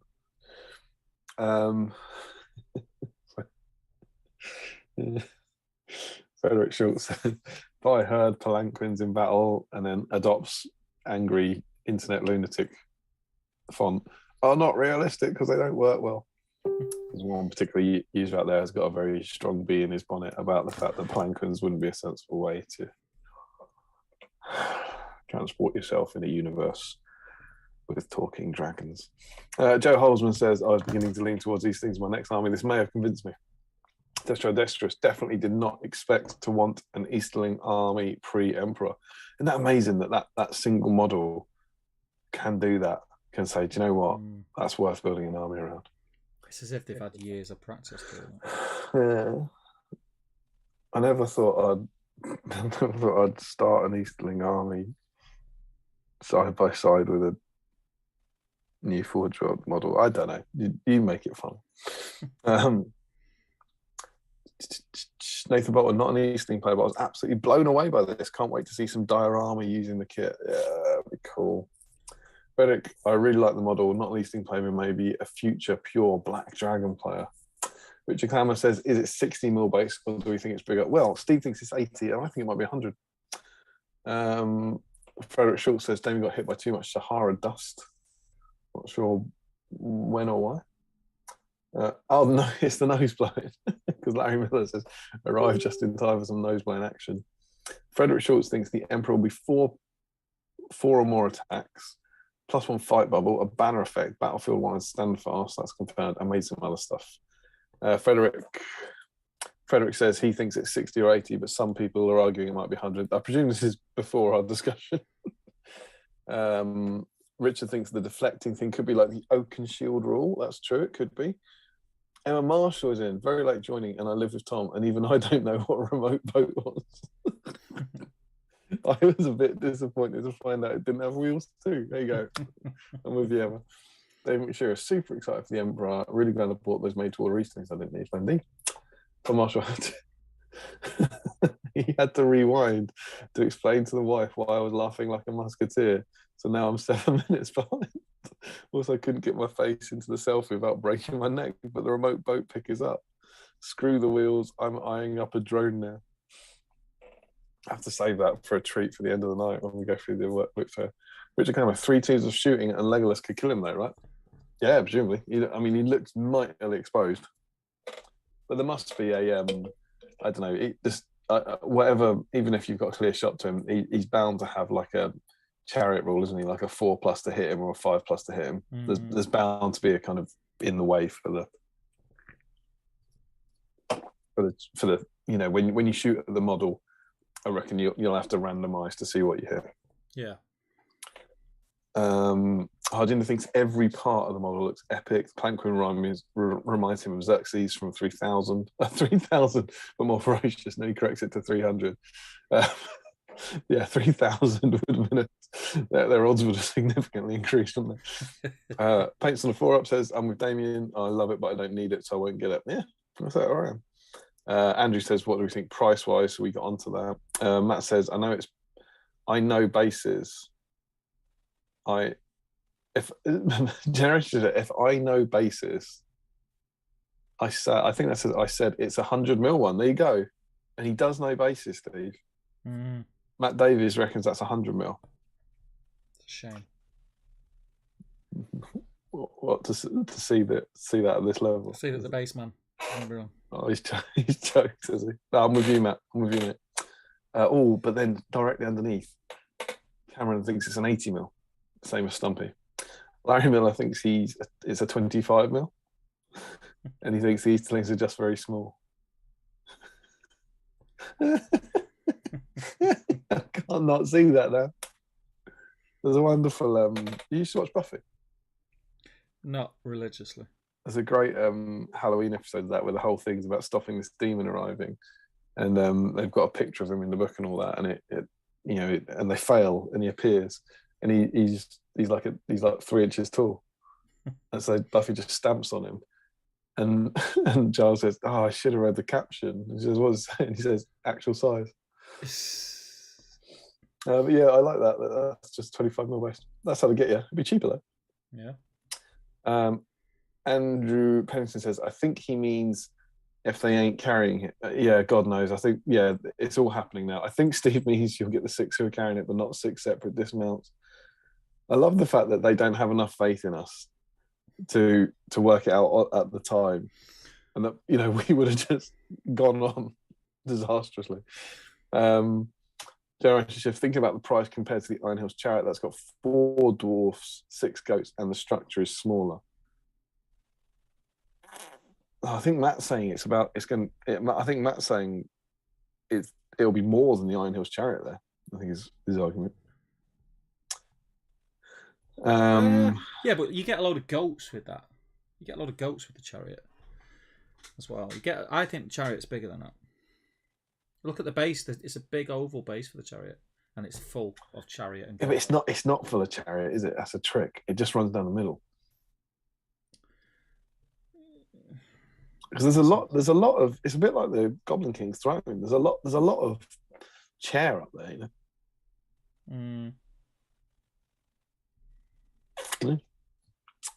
know. Everyone's just talking about.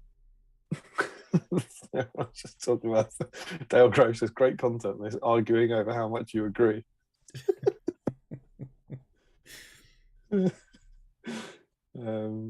Larry says, I thought Steve meant you had to buy the carrying guy separately. There you go, you see. No, so I think you'll get 6-foot soldiers separate, as these guys don't have bases. How would it work otherwise? I think everyone agrees. Joe thinks the back junket they've revealed will be the dismounts. Yeah. Larry thinks it'll be less than the Chariot. Frederick, don't think the exact amount of resin is that important regarding the price. Yeah, I agree with you. The amount of parts they have to cast at different miles might be important. I think that's true, and I also just think I think there'll be a perceived amount for it. I think there'll be that idea of, okay, how much will people want to spend on their general, I think there's always a bit of a human element to that. I think as well. Dan thinks it'll be £100 plus, worth every penny. Matt, it's a centerpiece. It's full of details. So cool. Joe says, if you have to buy the dismount separate, that could lower the price. Having to buy an extra kit to get the full use could factor in. And Dan's not going to get an Eastling Army, but he's just going to paint that. Larry is pointing out, that the dismount you'd have to do for the chariot, right? Matt, if I was crazy, I would get 2, 1 for it on the floor. Joe Holzman, pretty sure the dwarfs on the chariot get removed if the chariot gets killed. Eric Schultz is in saying evening. I said, so they do. That's a bit crap if you have a captain on it. And Matt's got a £25 Christmas voucher from his brother, so he's going to use that to slightly ease the cost of this shiny boy. Larry's just noticed a stylized eye, which I think he means right at the top, which is super cool. Because that is meant to be like is it an eyebrow? Do we think this kind of or an eyelash perhaps? It's very, very cool. I'm going to assume it's 100, as I reckon I'll be pleasant. So he's saying if I assume it's 100, I'll be pleasantly surprised when it's a little less. Andrew Pennington, satin pillow in the way chair. Oh, he's saying there's an in the way roll for the satin pillow. Josh Crosby, I don't think their odds would have improved with 3,000 men, maybe because they started with more than 3,000 men. Did they? I thought they had 300. I don't know. Who knows? Maybe I'm missing something about that particular battle. Surely someone has already measured out. Nelly says, surely someone's already measured out that base size in terms of AMR's head. Arilla 6 goats is a lot of goat that this doesn't have. And he says, Matt, the chariot has 5 dwarves, not 4. You get captain as well. Matt thinks it will max be the same price of the chariot. Joe thinks the 6 guys would struggle in real life to carry that massive chariot, and the Emperor, they're hench, aren't they? Yeah, you don't know how big they are. And we've got to remember, it's a fantasy world, guys. And the chair can be made of polystyrene. Yeah. Joe says the Eye of Sauron if he'd done his lashes. And Matt Davis says, Larry, it has 6 goats if the Emperor thinks his carrier guys are the greatest of all time. Hashtag boss goals. Steve, I'll phone through the chat, mate. Easy peasy, mate. So we go, that's the Emperor. I won't be getting him. I'm very happy for everyone who will. I'm happy for myself. Yeah, should. Do you think will you paint him soon? Is that likely to see? Yes, I will paint him as soon as possible, because obviously there's going to be scenarios with him in the book. You say obviously. Obviously. Well, how about that? If you're still painting, how about we speculate a bit now? Because that involves us both being allowed to paint. So stop talking about the Dragon Emperor. Let's have a little chat about Defence of the North. What are we getting? I think I did write it down somewhere. They told us how many scenarios and everything was in it, didn't they? Oh, did they? That would be super information. I'll keep an eye on the chat. If anyone's noticed that, how many legions did they say? How many profiles did they say? That's the sort of thing that some of our lovely fans want. Sure.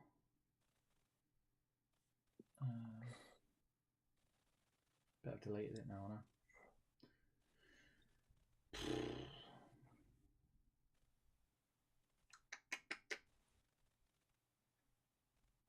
Yeah, I can't find it. Well, he gave it a good go there. Yeah. Scouring.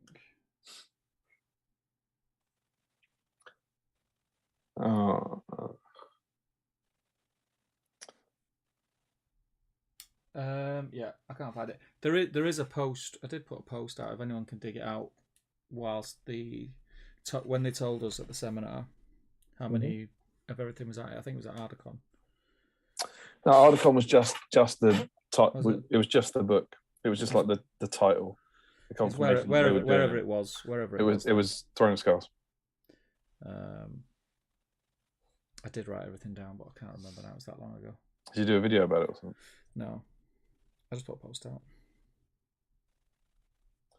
spreading the joy to the community, right? Yeah, man of the people. Well, what do you think? I mean, what else are you expecting? Any profiles that we haven't seen? Well, we know that there's some elven stuff in it, don't we? Do we? Not when I say elven stuff, I'm not saying we know that there's elven releases. That's not what I'm saying, but we know that elves are involved in the story. Yeah, well, isn't one of the orcs anti-elf? Yeah, exactly. The captain Musgush or Musga or whatever his name is, he's got anti-elf rules, and he leads the attack on. Doesn't one of them lead the attack on Mirkwood, and one of them leads the attack on Lothlorien in the GW law? Isn't that right? Yeah, correct. They're saying so. That's cool. So I think we're gonna get. I mean, it would be nice to get some elven profiles as well. I don't think we're going to get elven models, but maybe some updated rules for wood elves or something. I don't know. Like a legion, maybe that sort of thing. Yeah, because if I remember correctly, there was. I want to say 6 legendary legions. I'm sure they said there was 6. Didn't they say that those 2 orc heroes both got a legendary legion? I feel like that was something. So that would be 2 of them. I don't remember that, but that's not to say that I'm disagreeing with you. You could be entirely right, and I just don't remember it.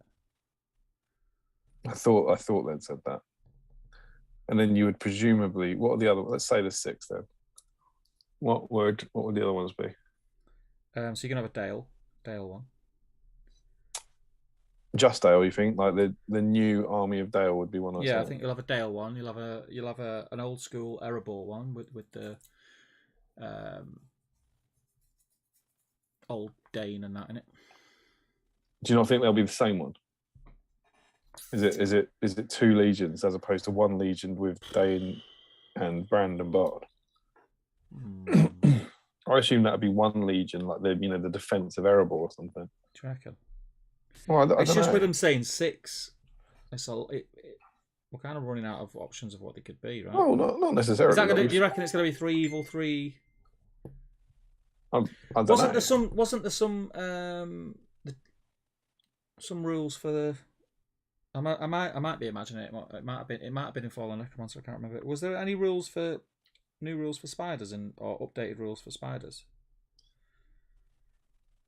The orc dude can lead spiders in his warband, can't he? He can take like Mirkwood beasts. The spiders will be part of that Legendary Legion. Yeah. But arguably you've already got 4, right? Even if you combine them, you got the 2 orc ones. You got the even if it's 1, the defense of everyone. Then presumably there's an Eastling one. Yeah. Yeah. Do you think we're going to get any more models other than what we've seen? Yes. Well, there's something bear related, right? Yep. They had the pun of bear with us. You have to bear with us.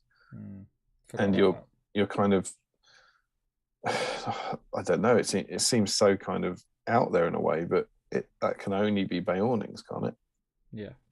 Well, I would think lots of people have been chattering about Grim Beorn and that, and he's not in.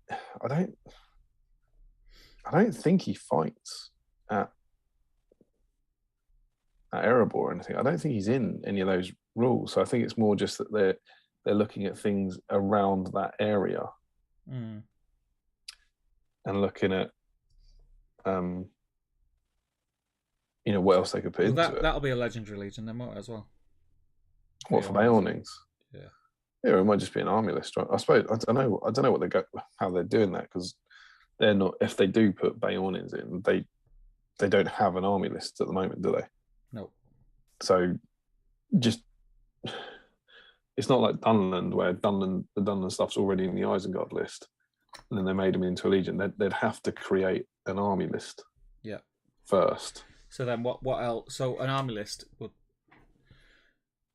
Beorn would be in it, obviously. Do we think? Yeah. Timeline wise, he'd be like the general. He could be. Anything else in there? That would tie in. Bees. I think bee swarm. That'd be amazing. It would be amazing. Bee swarm would be great. They got Crevane, they got bat swarms. Why not bee swarms? I'm covered in bees. Could be the special rule, covered in bees. I like my coffee like I like my women, covered in bees. Imagine if there's how many people we got watching. Got oh, it's gone. 50 people watching. If one person understood that reference, I'll consider it a job well done. You can have a bit of Nicolas Cage action. Not the bees. Yeah, there you go. There you go. You heard it here first. Bee swarms. Bee swarms. Imagine that. You can make little they give you like objective markers or something. You can make the hives. Yeah. Hive models like Gamgee's flower pots. You get too close to them and you get covered in bees. I mean, yeah, I don't know what else could be in the list. What, the Bayonins one? Yeah. Let me. So.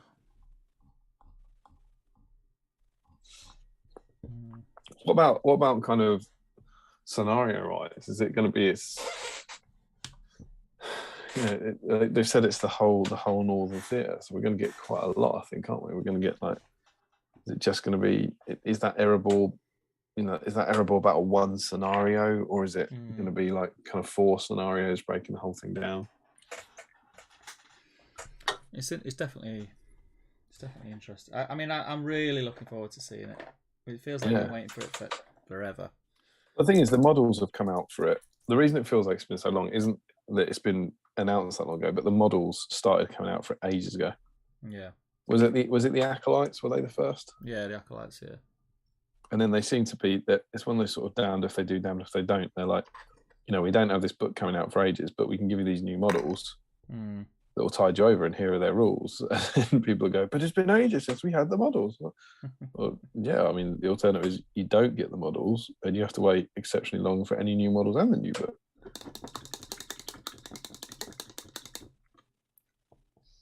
We have had a lot of new profiles from that book, right? Yes. And like you say, we've got the Beornings to come, so there's more to come. Didn't they say, weren't the amount of profiles in the teens? Am I remembering that? Oh, yeah, maybe. Yeah, I don't know the number, but definitely it was loads. It was loads of profiles. So, from that book, what have we had? What profiles? Acolytes. Yeah, Acolytes, the 2 new heroes. Should we start with Easterlings? Let's not be lunatics about it. Yeah, so that's 3, and the Dragon Emperor. That's 4. Dragon Emperor. We're getting the Black Knights. Are they going to have a new profile, or are they still going to be upgrades? I don't think so.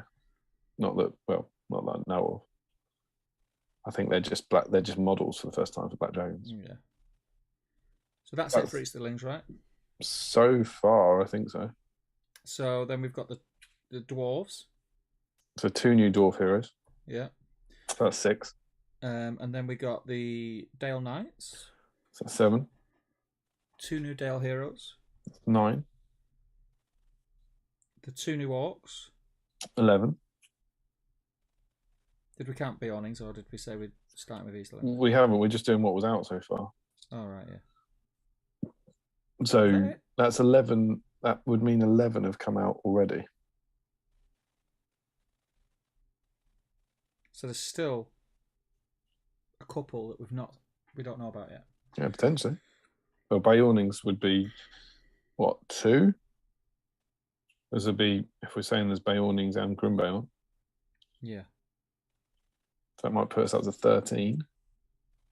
Yeah. It would be good if we knew how many there were, so we knew what we were trying to get towards.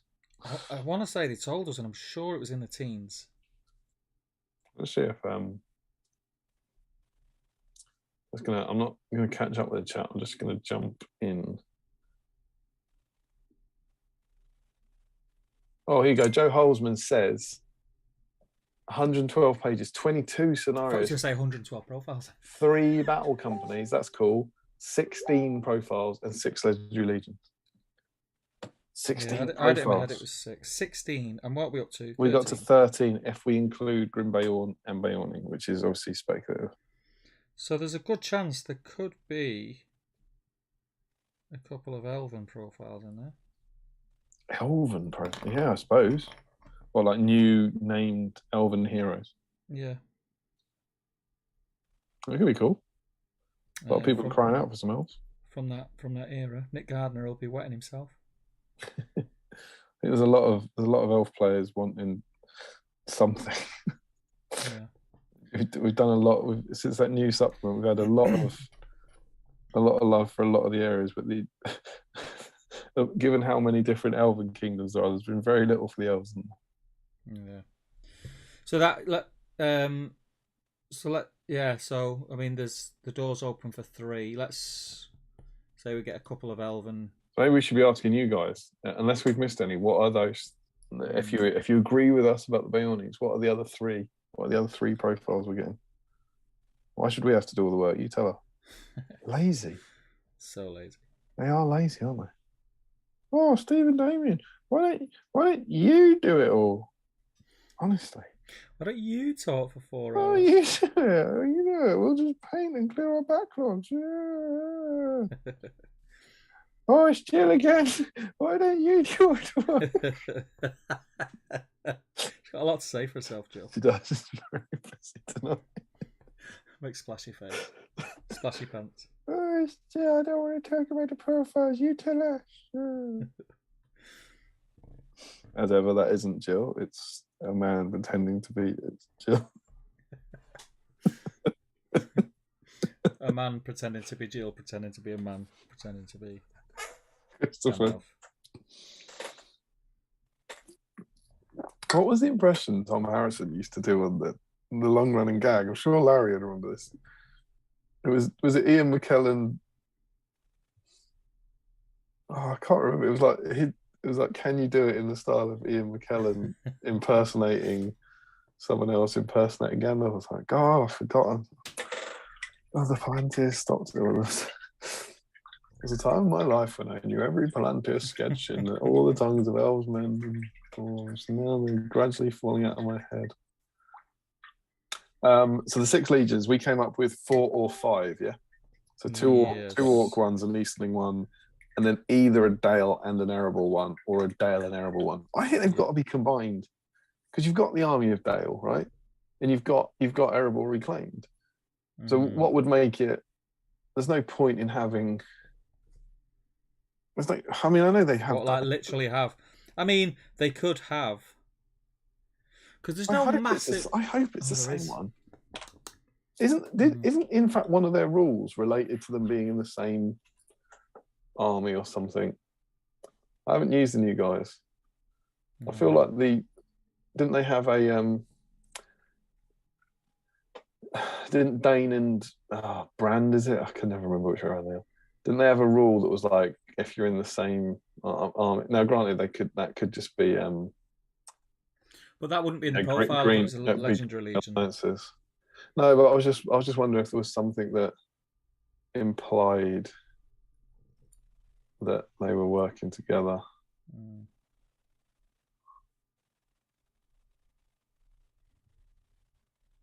God, painting these is tedious. I'm not gonna lie. I can't see it in the dwarfs.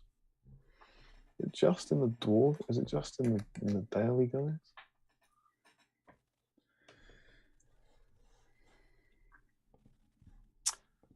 Oh, the daily guys. Oh, I'm on bestsellers, that's why.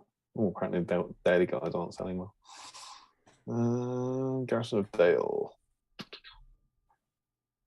King Brand and Bard second.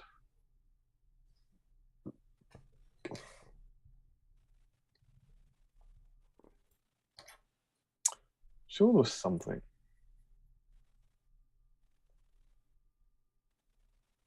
I don't remember. I've not looked that much into them because I've not used them. Well, I can't. I can't see it in any of their profiles. Am I going drunk? I thought.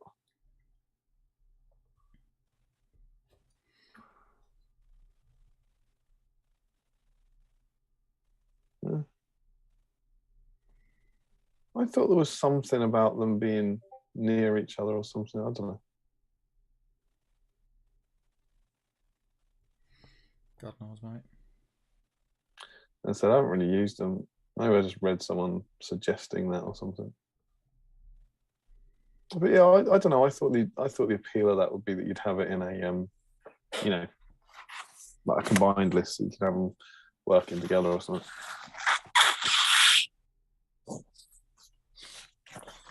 A weird sound.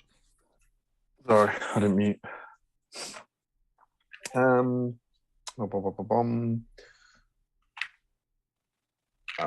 doing what we're doing. Any more Legions ideas? There could be an elf one, right? I think so, yeah. So that's us up to 5 or 6 if they are separate Legions for Dale and Erebor. And maybe there is one for Bayon. Right? You'd know better than me. From that era, is there any other possible characters that are quite relevant? Well, elves are kind of timeless, aren't they? So it's there's so little written about it, and you know that era is just the War of the Ring. Yeah. And this is the pure Lord of the Rings era. So it's if there's any elves that we've seen in the books that haven't got a profile yet, they'd be eligible, you know. Yeah. Presumably for either Mirkwood or Lothar, which would be cool. But equally, you know, you don't need to. Like the orcs aren't new, right? Yeah, that's true. They could just come up with some cool new elf heroes that they've made up. Mm. It could be like an elf lord to lead the armies or something, or, you know, a fighty. Yeah. Or they could play like a 3-attack hero and give them a horse just to piss off the Celeborn fans out there. I'm really looking forward to it just because it's the next big one, isn't it? Yeah, definitely. It feels like that. I know we've seen most of those profiles, but the idea that you're getting 16 new profiles that's a big injection of new stuff for the game. Yeah. I can't wait to see the inevitable outrage that's like, you know, 16 new profiles. We've seen 11 of these. Well, yeah, I know. That's how it works, isn't it? You know, like, there's bound to be, but there are only 5 new profiles. No, that's not. No, why are you so angry? But yeah, it's cool. I hope one of the extra profiles is bees. Jay, Dan, if you're listening, covered in bees. There's a gap in the market there. Yeah, absolutely. And if they don't do it, 3D printer goes buzz. Oh, God, I hate that saying. Not that I've got anything against 3D printers, by the way. I'm not. But buzz. It's just that I hate Steve, that. Buzz. I changed Barrow to buzz. It's just like, yawn.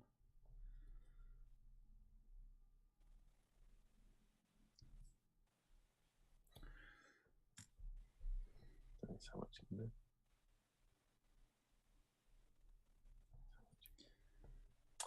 3 battle companies, Steve. 3 battle companies. Mm-hmm. So that's going to be. Well, that's going to be Dale, Erebor.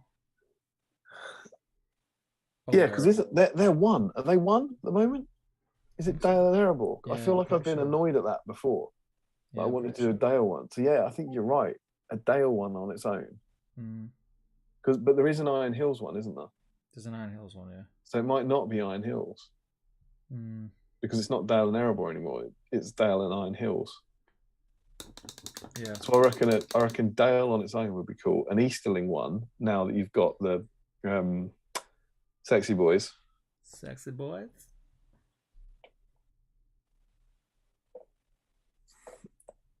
And then Bayornings. Bayorn, upgrade bear. Upgrade bear. Bear. I mean, yeah, depending what they do with that, it'd be quite hard to do a Bayorning battle company. Yeah. What with 10,000 bears could you do this? It's folly. What's your starting company? A bear.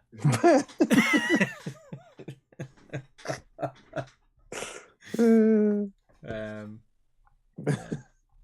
Where were we up to? Did you jump in the chat by any chance? I caught up to the end of the Dragon Emperor chatter. Where was that? Who was it?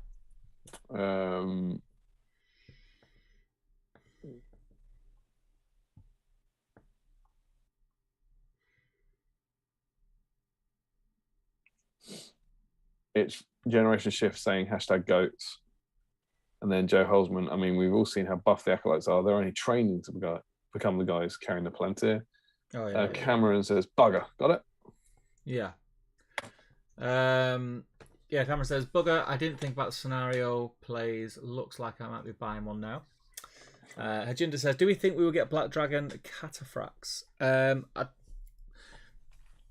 Unlikely, I'd say. What's that? Are they Cataphracts that you upgrade to Black Dragons in the same way? Yeah. Or maybe. I don't know. I can't see that. I can't see so much going into like one unit type. They do that as an upgrade kit. I don't know quite what's changed about the Black Dragons. Is it just helmets and stuff? Or I'm not too sure. I wonder if they could do I'd never find that picture now. I wonder if that might be an option. Dale says, I'm convinced they could be Beornings. I fully expect Grimbeorn and Beornings. I hope so, Dale, says Cameron. Wasn't it 16 profiles, says Joe? And Joe Kelly says, unless I'm mistaken, we haven't had new Elven profile in at least 5 years. You're right. What's I mean, it'd be more than 5 years, wouldn't it? Because I don't think we've had one for this edition. So it'd be, are there any new Elven profiles in there and back again?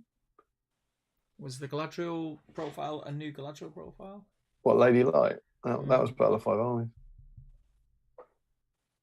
I'm not sure we got any. I think that one might be it. Like that Galadriel and that Elrond, which were 2014. Thranduil wasn't new because they just joined the new and the old one, didn't they? So. Yeah, I mean they gave them the Elk, didn't they? But it's not, which was an upgrade. But they didn't. He wasn't a new character. Yeah. Same with Tariel. Mm. So it might be that. Joe saying he can't even remember the last one. I think it might be Vanquishers, Galadriel, and Elrond in 2014. Yeah. How do you think they'll sort the Black Dragon Cataphracts model wise? I don't know. Do they have? I mean, maybe they could do it, like we said, as an upgrade kit. But do they have to sort it, or could they just say, "You've got Black Dragons on foot. That's a nice bonus. Keep doing what you did for the Cataphracts." Yeah, because that's what people were doing anyway. I mean, it was a massive surprise that they've done separate models from. But it gives you hope, right? It gives you hope that there could be. What else are there? Like Kingsguard or Sons of Ale. Yeah, but they're a profile, aren't they? Sons of Ale on foot. You're right. That's probably more useful. But you know, what are the Gilgalads? Well, it would have been 10 years ago. No one brings Sons of Ale anymore. This is true. Yeah. Everyone used to have them. I think I had 24 at one stage. Yeah. Oh, they're amazing. Well, Gilgalad's Kingsguard, is that right? He upgrades them too, and then you've got like Durin's Hearthguard, and you've got the Thrall's Guardians of the King. You know, so that's what a Black Dragon is. There's quite a few like that. And there's some in the Harad list or like that, or upgrades. Probably. I'm sure there is. Apologies.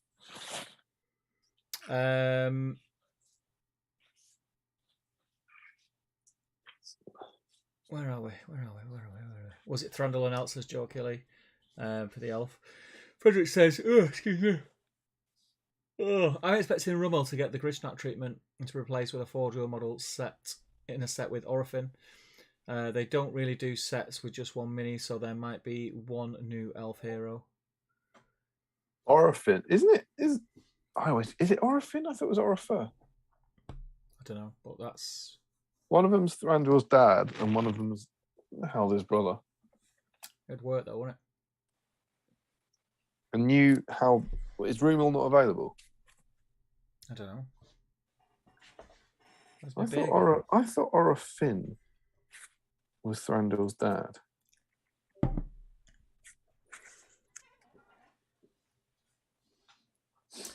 Rob Williams says there's also the Bear With Me pun, which might be honest yet. Jake Banks, looking forward to the weekend, fellas. Me too, man. Joe Kelly says, been waiting for Orifin for about 8 years. I've forgotten the forgotten brother. Yeah. Yeah, Orifin's the brother. Yeah, my bad. So Orifer is throwing doors down.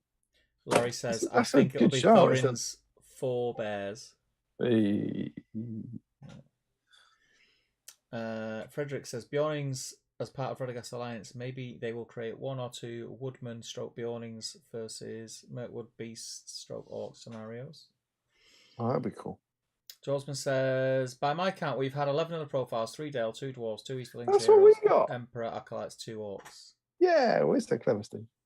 Frederick says, Bjorn is already part of an army list, Radagast Alliance, so they will just be in there. No need for a new army list. You think? Maybe.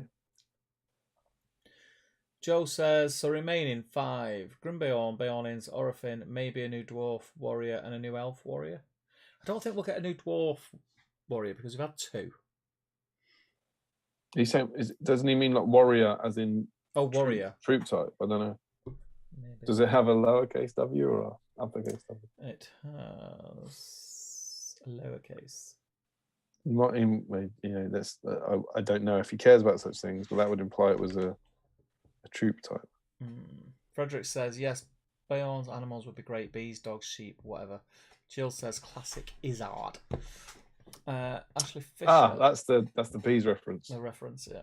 Very good.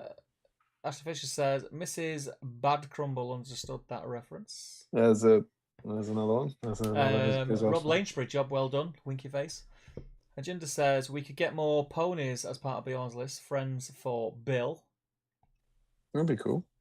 Still waiting for my dwarves and ponies, which will never come. Frederick says... What, Thorin's company? Yeah.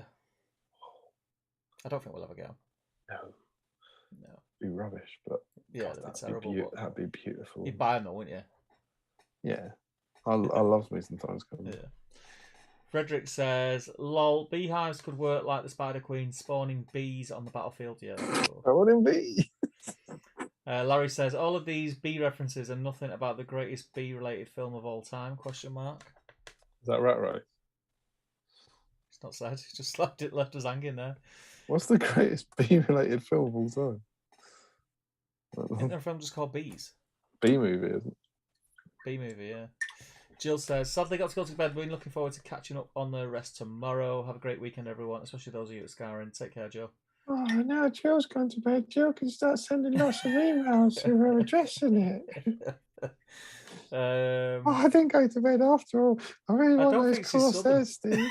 I think she's Scottish. Again, it's not Jill, is it? It's a man pretending to be Jill. And the man doesn't know. It's a southern guy pretending to be a Scottish but he doesn't know Jill, so he doesn't know what she sounds like. Rob Lanesbury says, Noah played by Sean Connery. No, you get the. I don't think I can do it. That's Izzard. You get the ones with the Noah's Ark. You get the ones with the long ears to sit outside, so that their ears blow, and it looks fantastic in photographs. We got small ears inside, long ears outside, small ears inside. So good. Nathan Bolton retracted a message. And a big room for poo. Ooh, nice. Joe Kelly, it's a fool's hope, but a 2-attack Elven Warrior would be fantastic. Sentinels have 2 attacks, and Mirkwood Rangers can get 2 attacks. But to get an Elven Elite Warrior with 2 attacks for 25 points would be great. I don't think any elf with 2 attacks is going to be worth it at 25 points because they're still going to be quite low defense. Yeah. Frederick says, COVID pushed this book back like 2 years or something. Yeah, COVID's been a pig with it. Matt says, bee swarms in Middle-earth. Cameron says... Beetle swarms in Middle-earth. Cameron says, I got in my head it was 16 new profiles, but can't remember for sure. Tim says, yeah, I thought it was 16. Now, I do apologise that I'm not going to be able to pronounce your name. So I'm sorry, but I'll try. Przemysław Prozowski. I hope that will be something like a bolt thrower for Easterlings. They have claw shooting. Yeah, maybe a siege. That'd be cool. That would be cool. That would be cool, yeah. What would it be? A beastling. A beasting. It's a giant crossbow that shoots bees. East siegeling. Release the hounds and the bees, and the hounds with bees in their mouths, so that when they bark, they shoot bees at you. Dark Lord Present says, "What is everyone's opinion on the Dragon Emperor then?" Freaking awesome. Oh, skip back half an hour. Frederick says, "Pretty sure there will be a Black Dragon battle company because one of the early picks looked like a battle company pick from the rulebook. Hope there's a new Dolgal Door battle company with Mordor." Yeah. I remember someone saying that. You know what it means? That when they released the Black Dragons, there was like a promo shot that looked exactly like the type they use in battle companies. Yeah. Oh, maybe that's it then. Maybe it's not an Eastling one. Maybe it's a Black Dragon one. Maybe. That's quite a cool idea. Joe says to Larry, could be an Erebor reclaimed one or a combined Lothlorien stroke Mirkwood. It also specified 3 new battle companies, so updated Easterlings would be on top of the 3. Can I ask, while I'm away from my books, what is the Dale armor? And so I'm talking about the feet, the greaves, the sort of like the leg guards and the wrist guards. Is it leather? Like, what are we doing? What are we saying? I don't want to get the Chronicles books out. That'd sort me right out. They're downstairs. No good downstairs, mate. Doesn't hugely matter at the base coating stage, of course. Just paint everything dark brown and wash it. Yeah, I think it's leather anyway. Cameron says, "I reckon you'll get a pre-smog Dale Legend Legion and Lord of the Rings Dale Legend Legion. 2 Dale Legend Legions. I think that's wishful thinking." Joe Holzman says, "It was." I don't know, you know, he might be onto something there, you know. I don't know. It doesn't quite fit the theme, but if they're going for Dale, I'm not buying that. No, I'm not buying it. Bet you would buy it. Joe Holzman says it was temporary. It was a temporary army alliance rules, just clarifying how you'd ally them. Oh, that's what I was thinking of. Dale Grove says the battle companies must be Easterlings with the Acolytes and then separate battle companies for Erebor and Dale as their one company at the minute. Yeah, it's not Erebor. That makes so much sense, but it's not Erebor anymore. Erebor dead. Unless they're replacing it. Unless so that, you know, it's just fitting in the wrong timeline. Yeah. Rob says your nose blowing sounded like Instill Fear magic spell on a 5+. Apologies. Larry says, "Did the book say if Tario fought in Mirkwood in the War of the Ring?" Question mark. Let me check. Check Tolkien's personal diary. Yes, she did.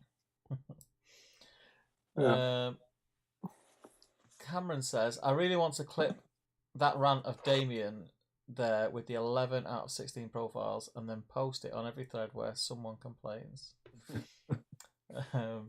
Dale Groves, "Yes, Larry, made it clear she became Queen of Erebor and had kids with Dane. #spoilers." Joe Holzman says, "Another potential new profile is an older, fatter bomber, as his Champions of Erebor profile specifically omitted from allying with the new dwarves." Oh, is he? So he can't be in there because he's too fat to move at that point. Tom Marshall, 3 missing profiles could be Mama Bjorning, Papa Bjorning, and Paper Bjorning. This bear's porridge is too hot. Who's been sleeping in my bed? Joe Holzman says, "Oh, new good monster. Just a standard bear, similar in style to the Cave Troll profile. Bjorn does have a meeting with bears in The Hobbit." That'd be cool. Would be. Larry Miller, "Tom, I bet the first will be overpowered, the second useless, but the third will be just right. I think maybe the Black Dragons will have a waist joint so you can cut the legs off a cataphracts and mount them," says Larry. Guardians of the King, Helmingus, says Larry. Yeah. Those Galathryn ones no one takes. He's talking about profile upgrades. Oh, right. Oh, yeah. They got rid of the Harad ones this edition for some reason. Red Shield, says Larry. Sean says, "This is the noob in me, but what's up with the Sons of Aeol? I've been thinking of trying to get some. They look well cool." They're not terrible unless, by the sounds of it, you bring Ale the Young, but they used to be awesome. Also, you have to bring Ale the Young, and Ale the Young is just not an optimum choice, is he? He's not in Rohan now. He stops you taking. I mean, you have to be doing it purely for him. He's fine. He's a decent hero, but he's not as good as Helm Hammerhand, and he's not as good as everyone else in Rohan. He gets a possible 4 might, doesn't he? Because he can get his first one for free if he rolls a 4 up. Isn't it still unlimited? Isn't it? I don't think it is unlimited. I'm sure it says the first. It's only one. I think so. Even more wretched. Yeah, I think it's just. So it's that they basically the Sons of Ale have been nerfed to oblivion, which is good because they were too good. They were too good. In the old edition, but they now need Ale the Young to be really good, and Ale the Young isn't really good. There used to be 2 attacks base, high courage. With axes in the old rules. Yeah. They're grim. Oriffer is Daddy Thrander's. Orifin is Rummel's bro, says Joe. I think Orifin is Thranduil's dad too. Joe says, I did mean troop types. We've had new troops for Dale and Easterlings, but why not Erebor and Elves? There's no dismount Sean, sadly. Awesome models, says Dale. Oh, that's the Sons of Ale. It's weird that we still not have dismounts for them. But I can't see it happening now. Or we were right and everyone else, including Tolkien, was wrong, says Larry. B movie. I got that Simpsons B reference. Glad to hear it. Cameron says, right guys, off to bed now. Work tomorrow. Stupid having this on a Thursday. We'll catch up tomorrow. Take care. Sorry. Joe Kelly says, I don't know the British Bees reference, but it's funny because I was assuming you were talking about the scene from the Adam Sandler movie. Here's a lovely man, Henry Winkler, covered in bees. We were not. It's an Idea's odd reference. It's all flesh-coloured, Damien, says Larry. Flesh-coloured armour it is. Agenda says, an appendices legendary legion like Helm Hammerhand for Dale, question mark. No, Helm Hammerhand wasn't from Dale. Wouldn't work. Joe says, right, we'll have to catch up tomorrow, up at 5 for work in the morning. Good night, everyone. Take care, Joe.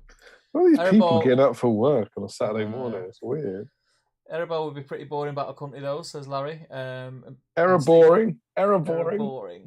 Steve Ginley says, bees sound good, but I would be all for Bayon's talking dogs that walk around on 2 legs. Yeah, absolutely. That would be cool. Steve Ginley says, not sure how effective they will be in game, though. They have the sheep with plates on their backs. They can't hold weapons because they haven't got opposable thumbs. So, you know. Marauders and Noldor in Exile, says Larry. Marauders I was thinking of, yeah. Evening, says Chris Frossin. How's Thranduil coming along, mate? It's been looking good. I've seen him popping up on the old Facebook. You don't have to take Aol, but they suck without him, says Larry. Yeah, you don't need him, but you don't need him, but you need him. Yeah, you don't need him to take them, but you wouldn't take them if you didn't have him. You're both slightly wrong. It's the first time each turn. Ah, right, okay. Yeah, I thought it wasn't just one. I got that wrong then. So if he splurges all of his might in one go, then he only gets it once. But if you're sensible, you can do it at least thrice. Well, possibly more than thrice. No, that's what at least means, Steve. Yeah. Joe Kelly says, with all the Brits going to bed, is it going to be just me and you guys soon? It's not, Joe, because I'll be going to bed too. I've got an event to arrange and plan and set up. And I'm caught up on the chat, mate. Have you? Yeah. Madness. Should we go to the other news? The other releases. Yeah, let me. Do you want to run through this one? No, because I don't know anything about it. I've not had a chance, have I? Oh, I mean, there you go. This is like a live reaction video. Okay. There's no new rules or anything, are they? They're all old models, but you get to see what's coming back. So I've got the article up on screen. Let me just sort that out. Articles up on screen. Warriors of Moria and Lake Town return to the Middle-earth strategy battle game. Lake Town captains. I wasn't aware the Lake Town Guard captain wasn't available. I knew the Survivor one wasn't. I love that model. I loved it since it came out. Which one? Lake Town the Survivor guard? captain. The Survivor one? Yeah. I don't know what it is about it that I really like, but I just really like it. I've never really liked any of that range. I like it. Captains of Erebor. I've got the one with the 2 axes. I've not got the pointy one. Yeah, that's exactly the same as me. I did have it, but I don't know where it is. Yeah, I need the Grimhammer one, so I'll be. I think I've actually arranged to split that with Ryan, maybe. Mm-hmm. Someone said they needed the opposite one. The one with the 2 axes is such a good model. Yeah, it's cool. It's cool. Very delicate. Yeah, very delicate axe. I'll definitely be picking up a Grimhammer. I mean, I'll never use it. If you think whatever your Erebor hierarchy is, like Thror, Thorin, Thrain, Dwalin, Barlin, down to a captain. Yeah. Khazad Guard. So these are the first time all 8 are available in a very long time. You've been able to buy a pack of 3 for like, I'm not even sure if they were just on sale, but mate, I don't think you've been able to buy all of those for nearly something like 10 years. Yeah. Because most of those poses have been out of production. So that will please a lot of dwarf players, I think. And they're pretty good in game as well, aren't they? Seen the variants on this though. What is this supporting? We've got Lake Towners, and we've got Erebor heroes. Yeah, they make sense together. I'm just going to take my earphones off a minute, so just stop talking for a sec. Yeah.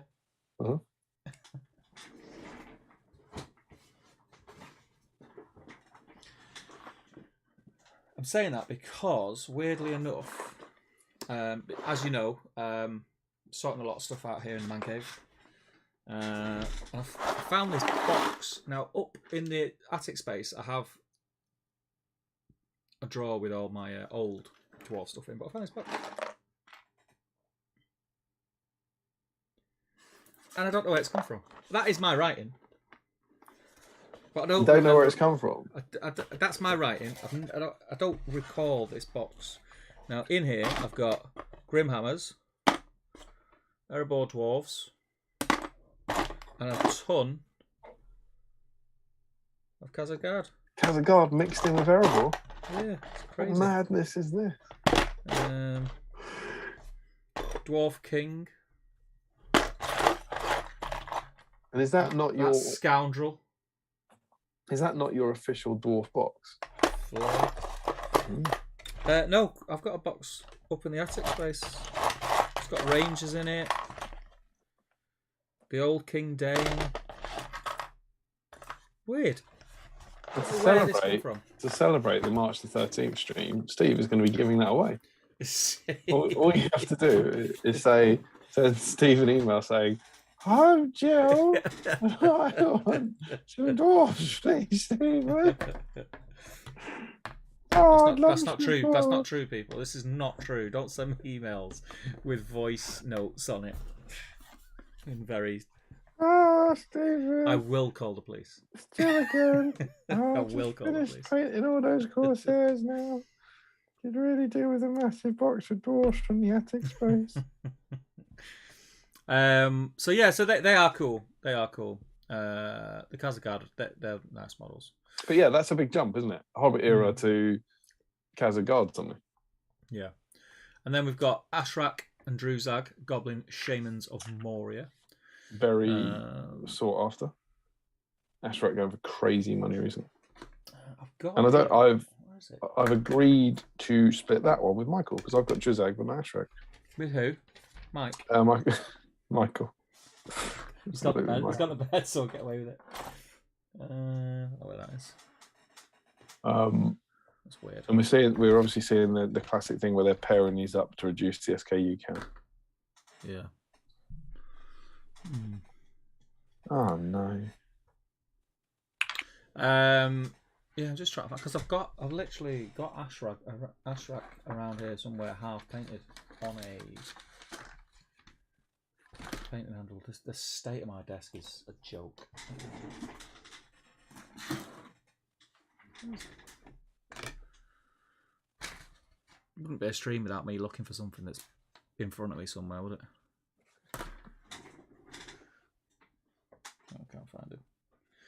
Anyway, the dragon, the old dragon, and I've never liked the old dragon. I haven't. Never liked it. I'm with you there. I always thought it just looked weird.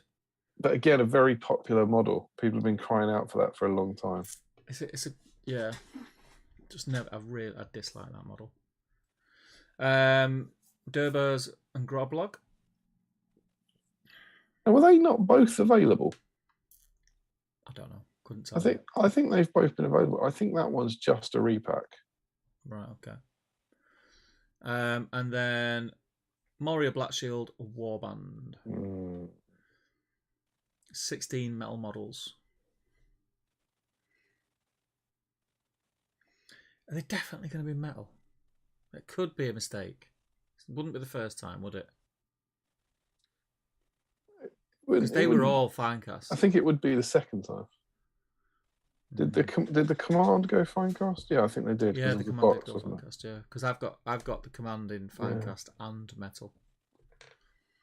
Annoyingly, I'll probably buy that because I've got black shields, but I think I've only got 4 sword, 4 spear. And then Goblin Prowlers. This is literally the list of dreams that the Moria player's been asking for. Yeah. Warg Marauders. Got any Marauders? You don't have. You're not got a Moria on, have you? No, I mean it's obviously growing somewhat since the GT. Yeah, I've now got another case roll. I've got 2 Marauders. I won't be picking it up, but it's nice to see it back in the range. And then, weirdly enough, on my painting desk is these 2 guys. Let me go to Zoom. Oh yeah, of course, the 2 Eastling heroes. Yeah. It's a bit of a weird mix. I mean, the Mounted War Priest he's been asked for ages, so I'm sure that'll be very, very popular. It's a really weird mix, right? You get loads of Moria stuff, that makes sense. Then a little cheeky bit of Khazad-dûm, maybe to fight the Moria, fair enough. Bit of Erebor, bit of Lake Town, bit of Easterling.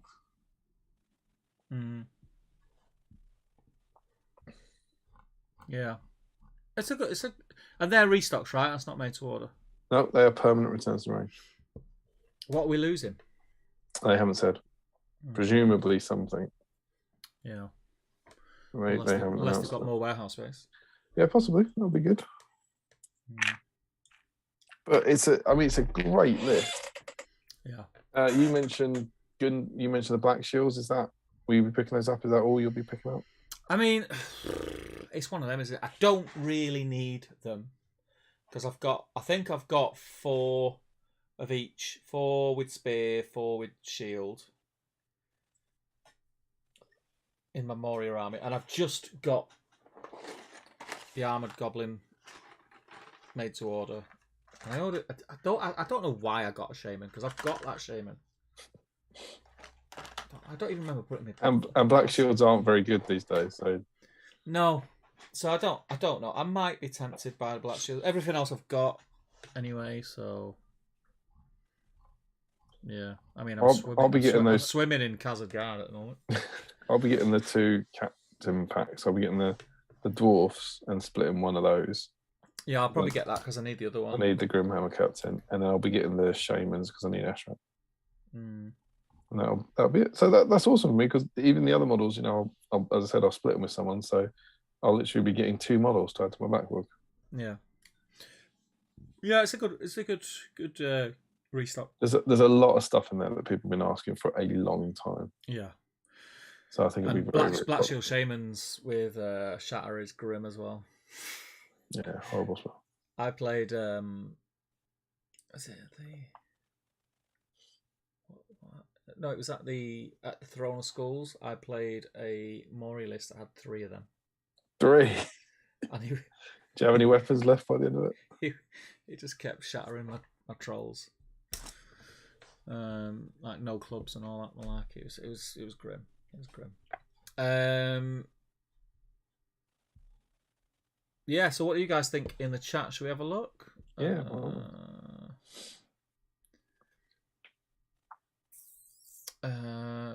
got 2. That's what I said at least, said Larry. I can't remember what that was 2. What event is that, said Larry. I don't know if he's being facetious, but it'd be good to see it the weekend, Larry. My summary of the re-releases, take my money, says Dale. I was going to convert 2 acts, one into a King's Champion back when I had Erebor Aesthetic Mixed Dwarf list. I was going to convert the 2 acts. Oh, right, the 2 acts one. Yeah, into a King's Champion. Who was that? Larry. That's another thing I found. So I've got a resin King's Champion painted in the box up there, and I found still in clear cellophane wrapped box of the King's Champion box in metal. Tasty. It's big money now. It's big money in metal. Big money. And the 3 Hunters, the 3 Hunter box set with a massive Aragorn, Legolas, and Gimli. In metal? In metal. Big money, that. Yeah. We're playing for big money prizes now. I don't really think that's likely, but you never know, says Frederick. I can't remember what we're talking about. What? Unlikely that would be amazing, says Steve Ginley. What? Don't know. We need context. The old dragon isn't bad, but the cave drake looks so much better. The cave drake does look better. I'm not even a massive fan of the cave drake. I don't like the cave drake, no. But I think it's better than the dragon. Night, guys. Thanks for a great evening, says Matt. Take care, Matt. I do. Dan says, we'll be trying to get hold of the Grobolog model. I think the Goblin Kings were just taken down and have now been repacked, says Frederick. Hajinder says, the dragon is pretty cool. Prefer it over the Drake. I'm hoping it's a bit easier on the wallet compared to Smaug. Oh, yeah, it's tiny compared to Smaug. Was that in resin when it went last time? Yes. Yeah.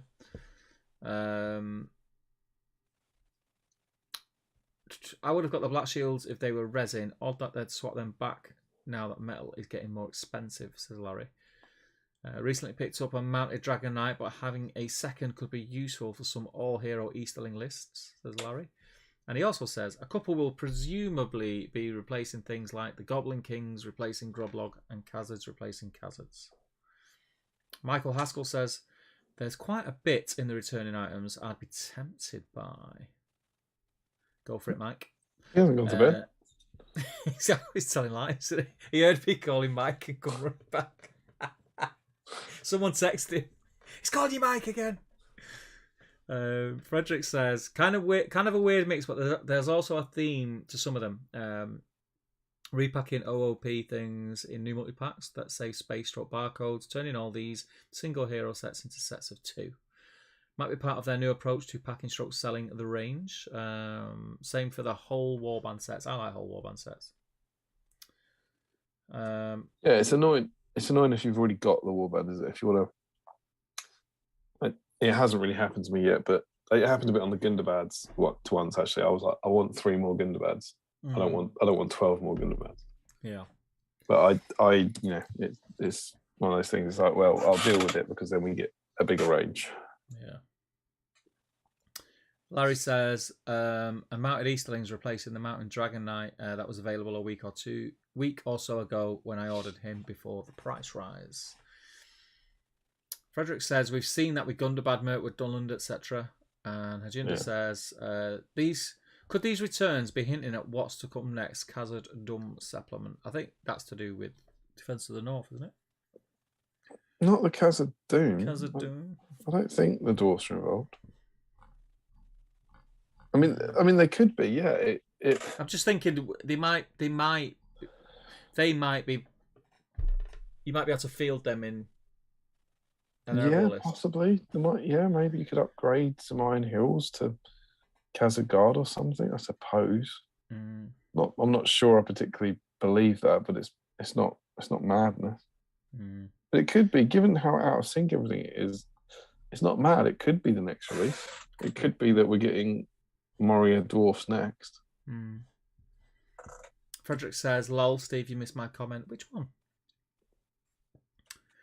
I said maybe the Khazards and the Moria stuff is related to Barling's expedition appendix segment in the new book. Could be. Yeah, I suppose that. Yeah, maybe. And then said it might be unlikely. And then Larry just says yes. And that's it, mate. Shall we dive deeply into the deep dives?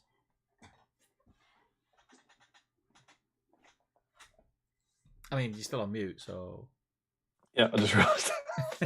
You're there chatting. I I'm having a great time over it. I'll do the whole deep dive on mute. I thought it would be fun to dive into what we know about the Battle of Dale for the text. And the good news is, for this sort of thing, we know very, very little. Mm-hmm. And it is pretty much all from the Lord of the Rings. There's nothing in his letters about this stuff. And there's nothing particularly exciting in the drafts of it or whatever. So I just thought we could go through there's four sections, and to the best of my knowledge, this is it. So what I'm going to read to you and I'll just read these four. Each section is maybe about a page, so 4 pages in total or something, and that is all we have. All GW have to go on. All right. All right. I'm all right. Are you all right? So let's see where we are. So I'm going to start at many meetings. This is the Council of Elrond, okay? Okay. So this is Gloin and Frodo. Throughout the rest of the meal, they talked together, but Frodo listened more than he spoke, for the news of the Shire, apart from the ring, seemed small and far away and unimportant, while Gloin had much to tell of events in the northern regions of Wilderland. Frodo learned that Grimbeorn, the old son of Beorn, was now the lord of many sturdy men, and to their land between the mountains and Mirkwood neither orc nor wolf dared go. Indeed, said Gloin, if it were not for the Beornings, the passage from Dale to Rivendell would long ago have become impossible. They are valiant men and keep open the high pass and the ford of Carrock, but their tolls are high, he added with a shake of his head, and like Beorn of old, they are not over fond of dwarves. Still they are trusty, and that is much in these days. Nowhere are there any men so friendly to us as the men of Dale. They are good folk, the Bardings. The grandson of Bard the Bowman rules them, Brand, son of Bane, son of Bard.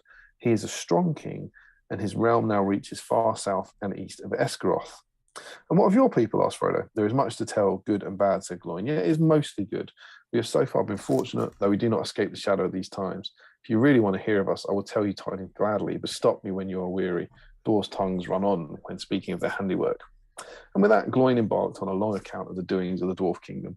He was delighted to have found so polite a listener, for Frodo showed no signs of weariness and made no attempt to change the subject, though actually he soon got rather lost among the strange names of people and places he had never heard of before. He was interested, however, to learn that Dane was still king under the mountain and was now old, having passed his 250th year. Venerable, they should name a special rule after that, and fabulously rich. Of the 10 companions who had survived the Battle of Five Armies, 7 were still with him, Dwalin, Gloin, Dorry, Norri, Biffa, both from Bomber.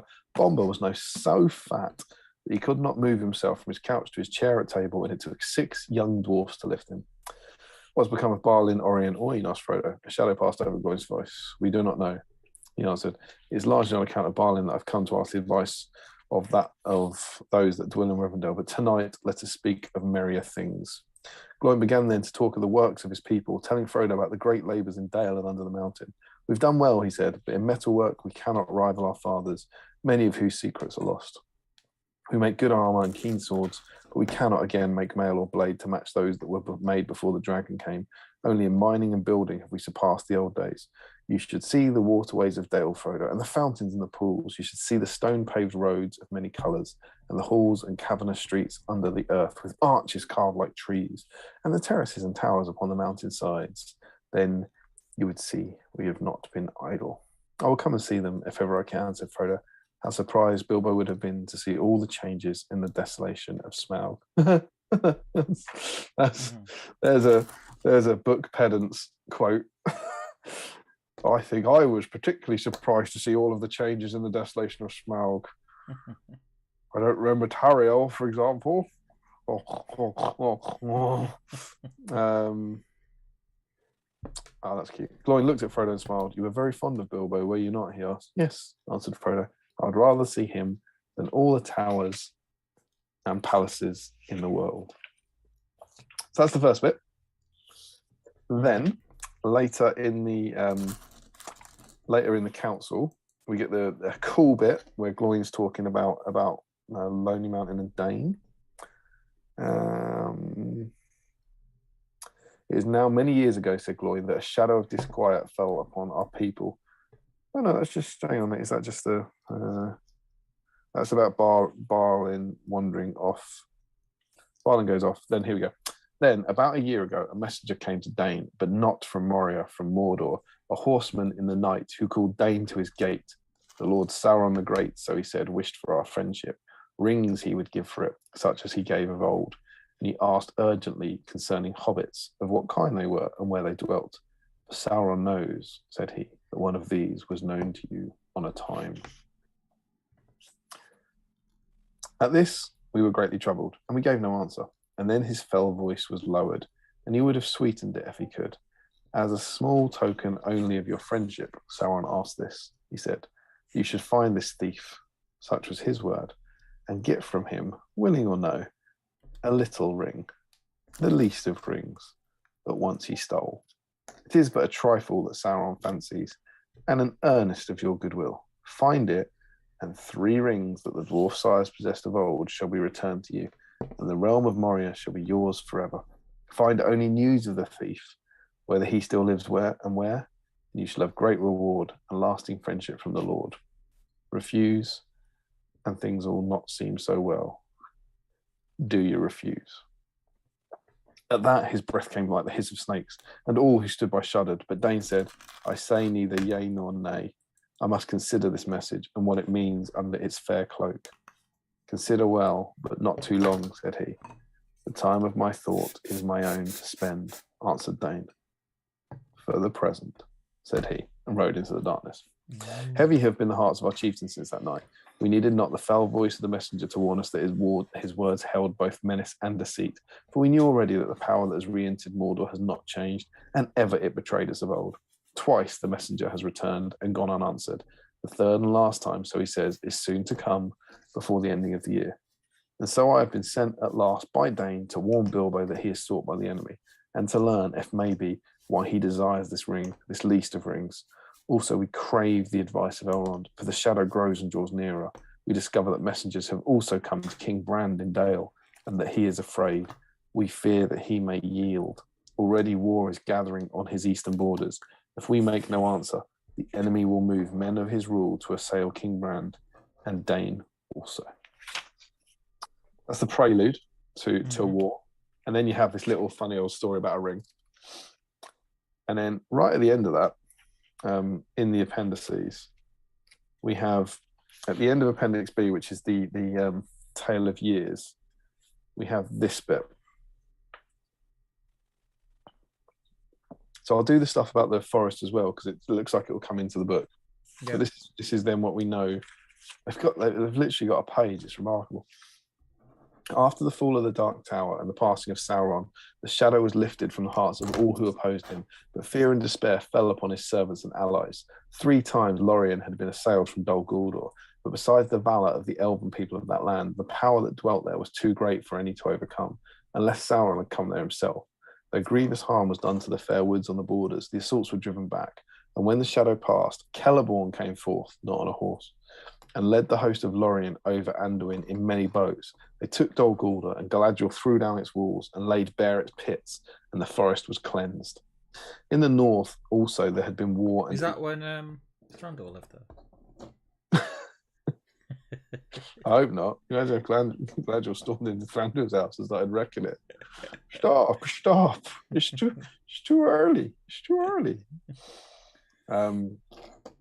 So, that's the idea of Orofin maybe being in there, and those orcs. Maybe some. We've got the Dol Guldur scenery now, so you could see scenarios there.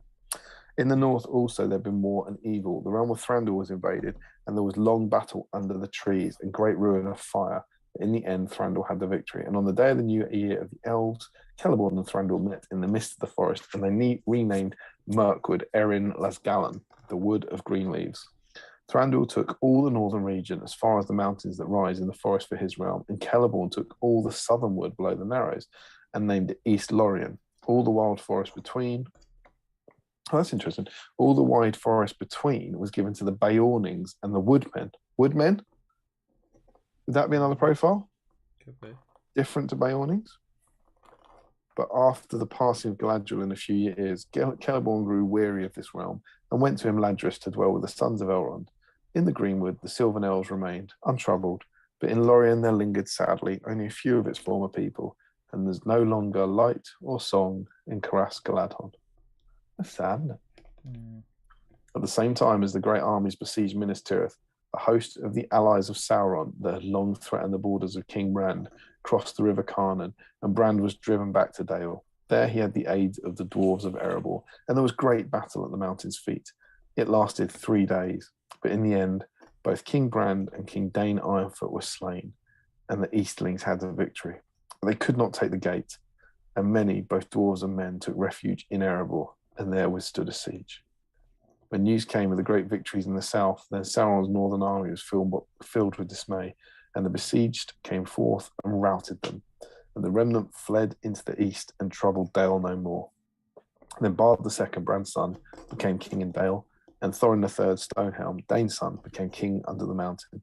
They sent their ambassadors to the crowning of King Elisar, and their realms remained ever after, as long as they lasted, in friendship with Gondor, and they were under the crown and protection of the King of the West. So in terms of the battle there, you've literally got 2 paragraphs. Yeah. And then the last bit is actually earlier. That's Appendix B, which is in the Tale of Years. In Appendix A, you've got a little bit in Durin's Folk. And this basically tells the whole story of Gandalf's involvement with the dwarfs and how he meets Thorin and goes through that. Durin's Folk is wonderful. So it tells the story of the Hobbit very briefly. In the late summer of that same year, which is 2941, Gandalf had at last prevailed upon Saruman and the White Council to attack Dol Guldur, and Sauron retreated and went to Mordor, there to be secure, as he thought, from all his enemies. So it was that when the war came at last, the main assault was turned southwards. Yet even so, with his far-stretched right hand, Sauron might have done great evil in the north, if King Dane and King Brand had not stood in his path, even as Gandalf said afterwards to Frodo and Gimli when they dwelt together for a time in Minas Tirith, not long before news had come to Gondor of events far away. I grieved at the fall of Thorin, said Gandalf, and now we hear that Dane has fallen, fighting in Dale again, even while we fought here.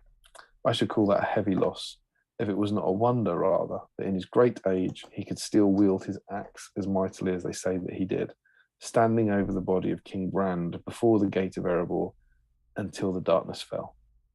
Yet things might have gone far otherwise and far worse. When you think of the great battle of the Pelennor, do not forget the battles in Dale and the valour of Durin's Folk. Think of what might have been: dragonfire and savage swords in Eriador, night in Rivendell. There might be no queen in Gondor. We might now hope to return from the victory here, only to ruin and ash. But that has been averted, because I met Thorin Oakenshield one evening on the edge of spring in Bree. A chance meeting, as we say in Middle-earth. And that's Very it. Cool. Very cool. That's all there is. That's our next supplement. Yeah. There's no, to the best of my knowledge, there's no more. There's no more. Everything else is kind of fan fiction and, video games and that kind of stuff.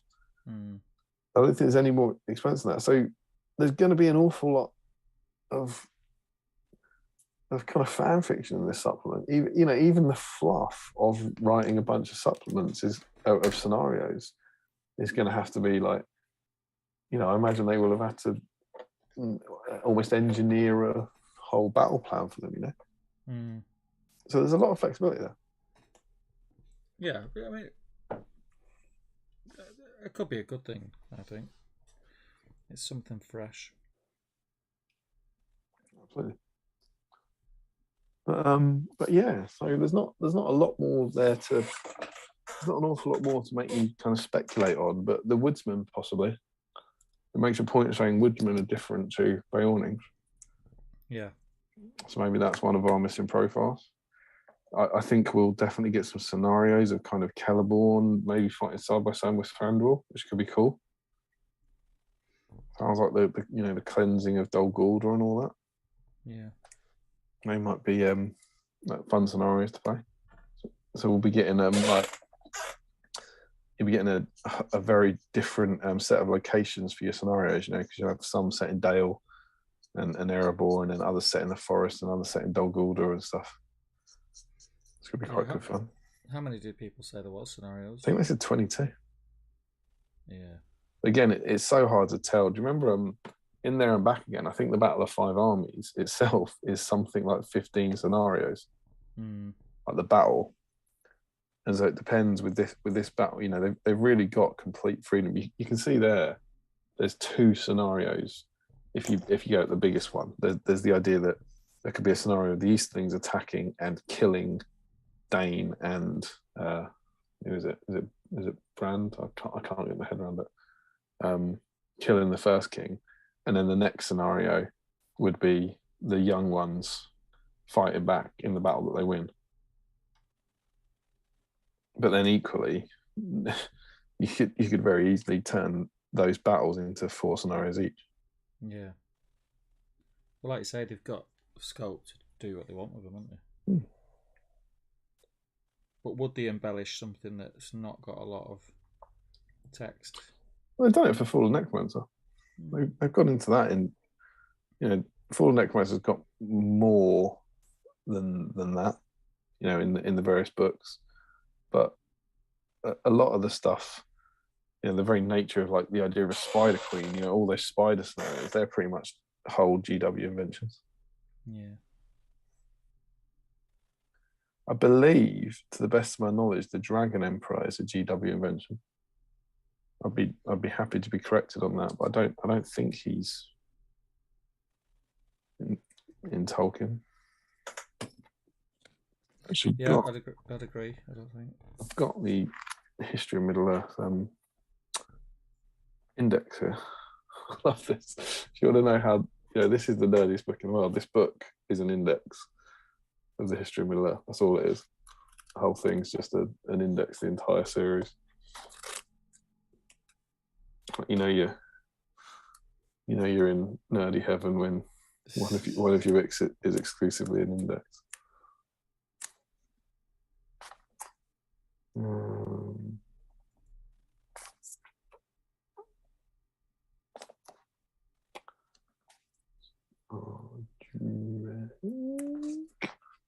Dragons. So we've got dragons, we've got dragons, we've got dragons, dragon helm, dragon helm, dragon helm, dragon helm, dragons, dragons, dragons, dragons, dragons.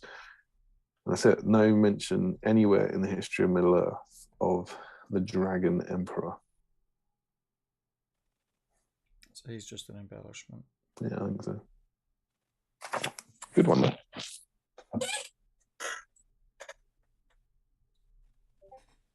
Yep, I'm happy with it. We like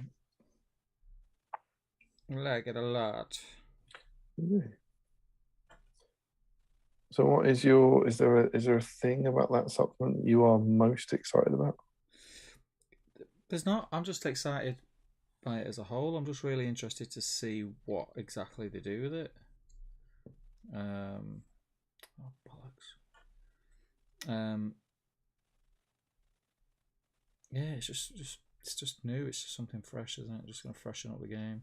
Getting a few new profiles, new miniatures. Well, Easterlings are going to be the big one, right?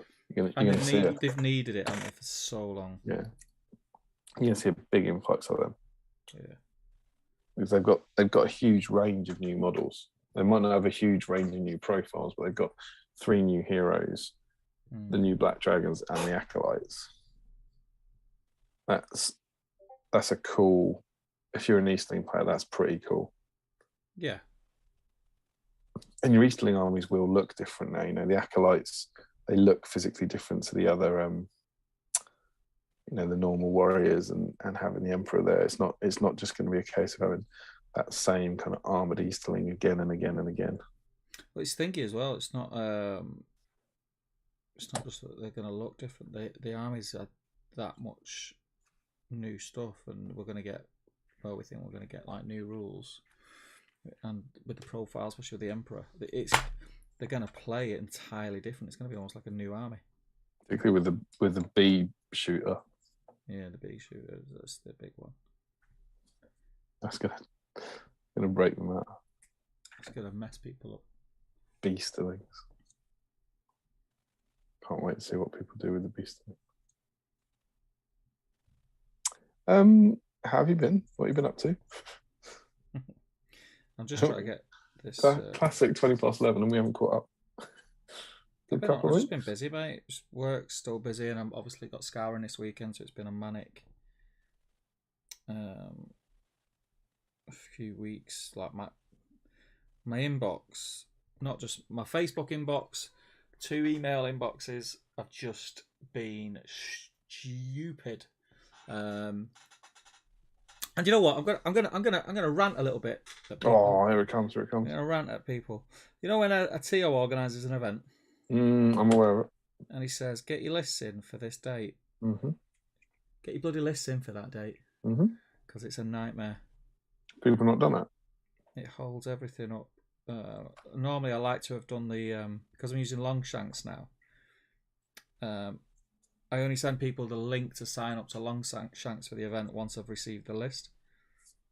Because otherwise, if you just put it public, anyone can just register, and it's just always that risk of someone just being a douche and registering for it even though they've not got a ticket. Is it past your deadline for lists? Yeah, month. Can you not just dock them tournament points? Yeah, but I don't want to do that. No, and then why should they respect you? I don't want to ruin anyone's event before they get there. But I'm gonna be a little bit more strict in the next rules pack, and something like that will have to come into play because it holds everything up. Like I said, I normally would like to have if you dock them tournament points, they'll get them in on time. Like, without a shadow of a doubt. No, that's what I mean, but that wasn't in the rules pack, so I can't just do it. Yeah, that's right. But I'm gonna have to put something like that in the rules pack going forward because it is a nightmare. Some people genuinely forget, that's fine, but there's just people like, I can't be bothered. Yeah. So I'm gonna have to do the first round draw probably tomorrow, which I wanted to have it done by now and have people, smack talking each other and stuff. Oh my god! I'm just saying that my list is overdue for Mark Kempster's event. I'm such a hypocrite. You are a douchebag. This has been handy for me. He tagged me. Oh God, You're that guy. I'm going to a 1-day event on the 27th. It's like a local one. Yeah, you're that and guy. It's oh no. You're that guy that everyone's been waiting on. Yeah, on the one on like Mark's live stream. that O'Brien. Right, he's got a YouTube channel. Thinks he doesn't have to play by the rules. Oh, where's the event? There we go. What's this one? Just a reminder that this 3 days left to submit list. That was 2 days ago. I mean, this submission. Read it properly. Just a reminder, Damien, that the 2-day list will burn. One person we're waiting on. It says the deadline's today. Ooh. I've got a. Please send me lists in clear, readable format. Don't use Battlescribe. You send me lists as a direct message or via email. I'm going to do it live. I can do it live on the stream. Because you know what my list is? Go on. It's 550 points, Steve. Yeah. I was meant to be going to this event 2 years ago. Yeah. And I bought and made the army specifically for it. Yeah. And now it's been rescheduled because of COVID. Ents? No. Way before Ents. Oh. Crebain. Yeah. It's a Crebain event. So it's Saruman on horse with 18 Crebain. Gonna be fun. Very excited to finally use them 2 years later. You're gonna die a lot. I did have a bit of a dabble. Played 2 games with them at our BSIME meetup. Yeah, it was good fun. But cool to get those models out. Give them another run out. Once I finish this silver, that is now my next job. I don't think we ever seen list submission live on stream before. Oh, hang on, no, it's Friday. It's tomorrow. You got loads of time. I'm getting my stream days mixed up. Oh, we're laughing. We're golden. I think I might still do it live on stream for the thrill of the chase.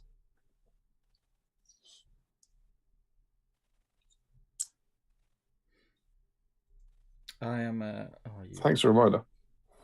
You're welcome. So, yeah, you're saying that's been your 2 weeks, is it? Anything else? Yeah, and that's it's just it's really frustrating. If you sign up to someone's event, stick to the rules, man. Stick to the rules. Genuinely, things happen sometimes, and lives are busy. We get that, but at least drop your TO a message if you're going to be late, so he knows, because no one likes to name and shame if they don't have to. Sometimes you have to. You do. Mark might have to. So. Yeah. So tell you what. Can you guess one of the people who was late? I think I can. Yeah. I probably shouldn't say. Go on. Oh, so it's not.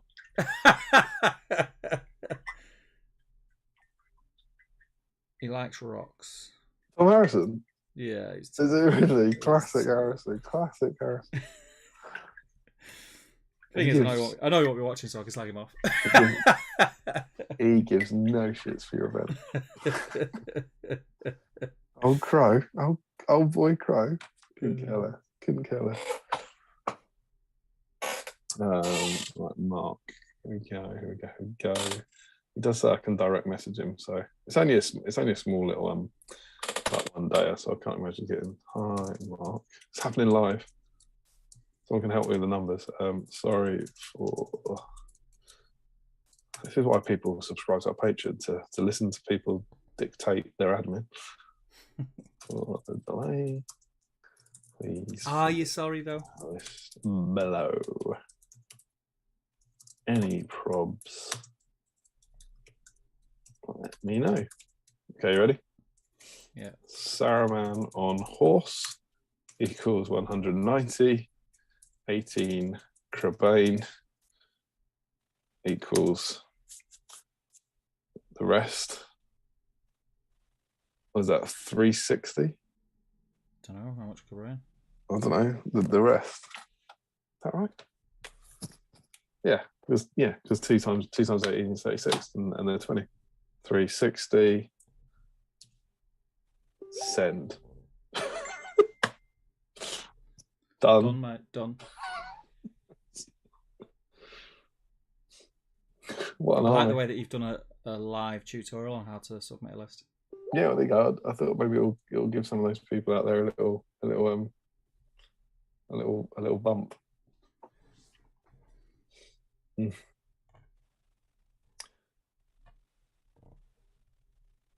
There we go. Right. Okay.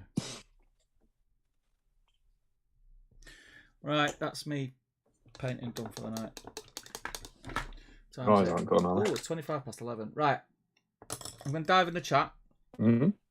And then should we get into the whippity whip?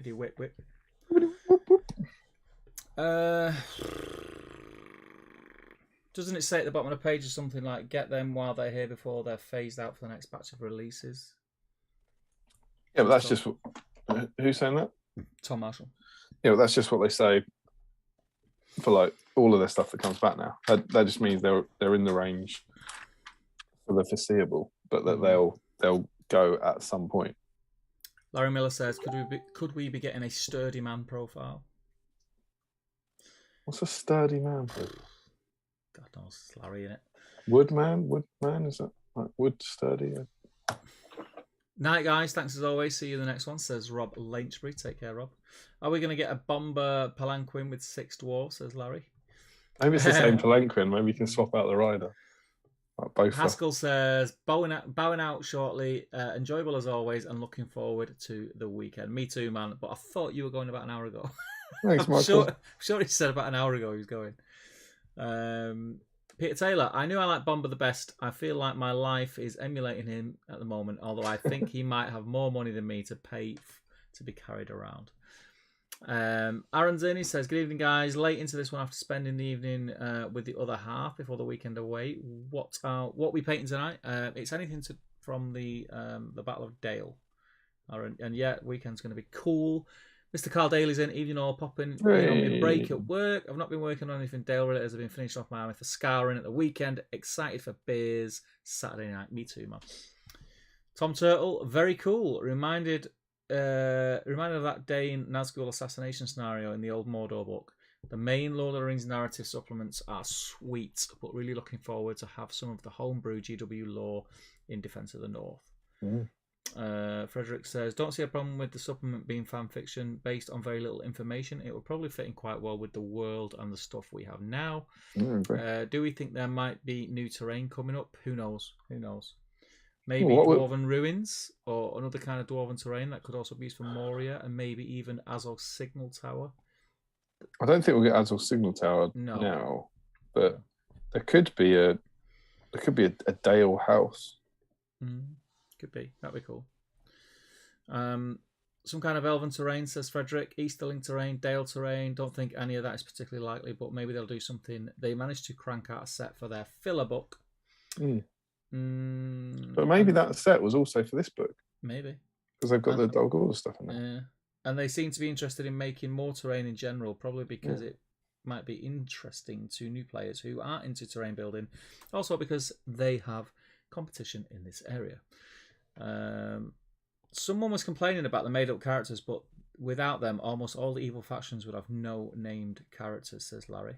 Yeah, absolutely. Lothlorien tree houses, perhaps for terrain, says Steve. Classic BSIME. You can make them. Yeah. Get Stephen Ryan on it. Use Galadriel in there. Dale stroke Dwarven runes would be great. That was aimed at Frederick from Hajinder. Damn, I wish I hadn't followed the deadline. I wish I hadn't followed the deadline now that I know there were no consequences. Is your lecture on submitting lists on time, Damien? No, tomorrow, yeah. Larry says, just remembered I have some spreadsheeting to do. Haskell's still here. He's been threatening to go. He says, Steve, rather than dock TPs, the stick approach, what about rewarding TPs for those who submit in time? The carrot approach. That's good. Have 2 or 3 time bans with decreasing TPs. Because I think anyone with half a brain cell will realise that's exactly the same thing. It's exactly the same. Yeah, but it's the same. That's the point of the carrot and stick, isn't it? Yeah. You encourage rather than beat. The effect can be the same, but you encourage people to respond well rather than punishing people for responding badly. Carl Daly says, I really struggled against Damien and his birds at the BSIME meetup. 64 wounds and all those birds is tough. I think he still won that, didn't he? Steve Ginley says, off to bed, work in the morning tomorrow, unfortunately. Good night all. Take care, Steve. Right, dude. Laurie Miller says, in the passage you quoted, it mentions sturdy men living with Grimbeorn. Oh, okay. Sturdy men profile confirmed. Haskell's still here. He says, yes, I'm still around. I'm tired, but seemingly not able to sleep just yet. He's not able to turn off. He's not able to. He can't drag himself away. Frederick says, talking about a dwarven set that could also be used for the signal tower, not a signal tower set. Oh, I see. So almost like a Ravenhill ruin that could go on there. Stephen Ryan says, Lothlorien tree houses, completed it, mate. Right. I am going to go to the whip thread. Are you Facebooking? Hang on. Let me finish the brown on this guy. Well, actually, you've got a rather attractive looking thing in the background there. This whole thing. Yeah. This whole thing, yeah. Huge spoilers ahead. The reason I say that is I have finished my next Holy Log, and do you want a world exclusive, Steve? Yeah. I think it'll be up tomorrow. Ooh. I figured a lot of nerds won't have much. SBG nerds won't have much on tomorrow. Yeah, it's edited. Took me a little longer than I thought. But part 3 of that hobby vlog series, Road to the GT, all being well, will be online tomorrow. So if anyone is sad because they are going to the Scouring Cheshire, if anyone's sad because they can't go to the Scouring Cheshire, my hope is that you'll have the third and final part in that hobby vlog series tomorrow, which will include that bad boy. This bad boy that is now living in Altrincham. So there's a huge kind of I know there's been photos and stuff. We already talked about it for the GT, but there are spoilers there about the ending of that hobby vlog. But, yeah. Where are we now? What are we doing? Oh yeah. So right, let's have a look. So I'll refresh. Obviously, tonight's not a record week. Even if I don't think we will be anywhere near it, but it's a special with lots of different army lists, so it won't be counting as it's just a record week. Right, let's do this. So if we flick to that, we're going to the thread. So if you haven't posted pictures in the WIP thread yet on the Great British Hobbit League, you need to get yourself over there now to be entered. I'm excited beyond anything else to see the boat. That's what I'm living for. I don't know if he posted it in the WIP thread. I think he put it in the Patron chat, didn't he? No, he said it was a WIP thread. Did he? Yeah. Ah, well. Right, okay, so let's have a look. So you can see the difference. 41 comments. And that would normally be about 80. Yeah. We're doing it on a school night. Joel Holzman, he's always first in, Joel. He must be sat there waiting for it. So he's painting Dane and Thorin III with some Oreo Crunchy Bites for me. I've never even seen Oreo Crunchy Bites until this moment. They look good. I like a bit of Oreo. Mm. Isn't an Oreo Crunchy Bite? Pretty much, yeah. They just look like Oreos covered in chocolate. Yeah, that's a chocolate Oreo. Chocolate Oreo. But he's in with Sexy New Dwarfs. Sam Earnshaw is painting Easterlings. He's in. Oh, because I can't Holzman. And then we've got Sean Clark, the Dale captain. And he's got finish front and back. Very nice, Sean. Very nice. So did you paint? I'm assuming then. Yes, because your first post of him primed white was 3 hours ago, and the most recent picture is 1 minute ago of him finished. Oh, is that's a classic BSIME model in an evening. Mm. I love it. Looking great. Good, I've got that model. He's on one of my painting handles. Steve Ginley is painting the he's got painting Rutabi, and he's got a white lion bar. Whoa, love a white lion bar. As you all know, one of my faves. Classic BSIME Steve. Frederick Schultz. He's got some BSIME supplies and a Dale captain called Razgush. So he's not in. No. Because he's just a made up character, isn't he? We don't know if he's going to be in the Battle of Dale that's going to be in the book. We're not aware of that. Are we? Throw him in. He's not in the 3 army lists. He's not at the Battle of Dale. He's in the supplement, but I don't think he. We're bound to do a supplement special where it's any model from. We are going to do a supplement special. Yeah. I don't think he's in. Okay. I'll back you, mate. I got you, bro.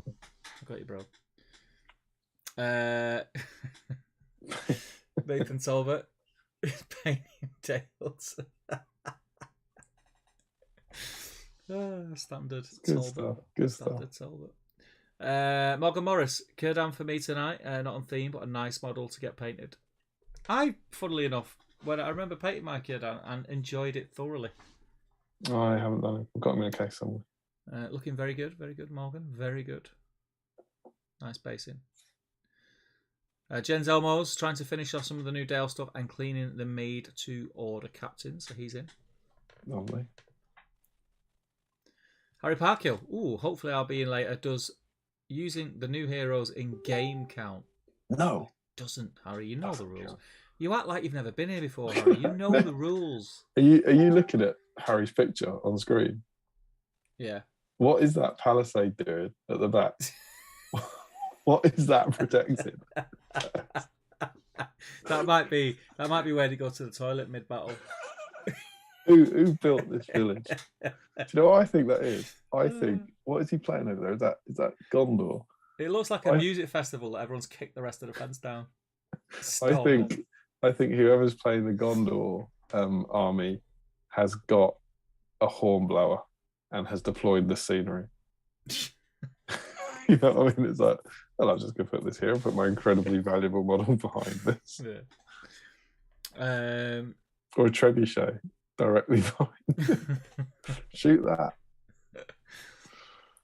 Tom Marshall is in. Typically, I can't finish off the Easterlings I have without adding more to the pile. Look at those Easterlings.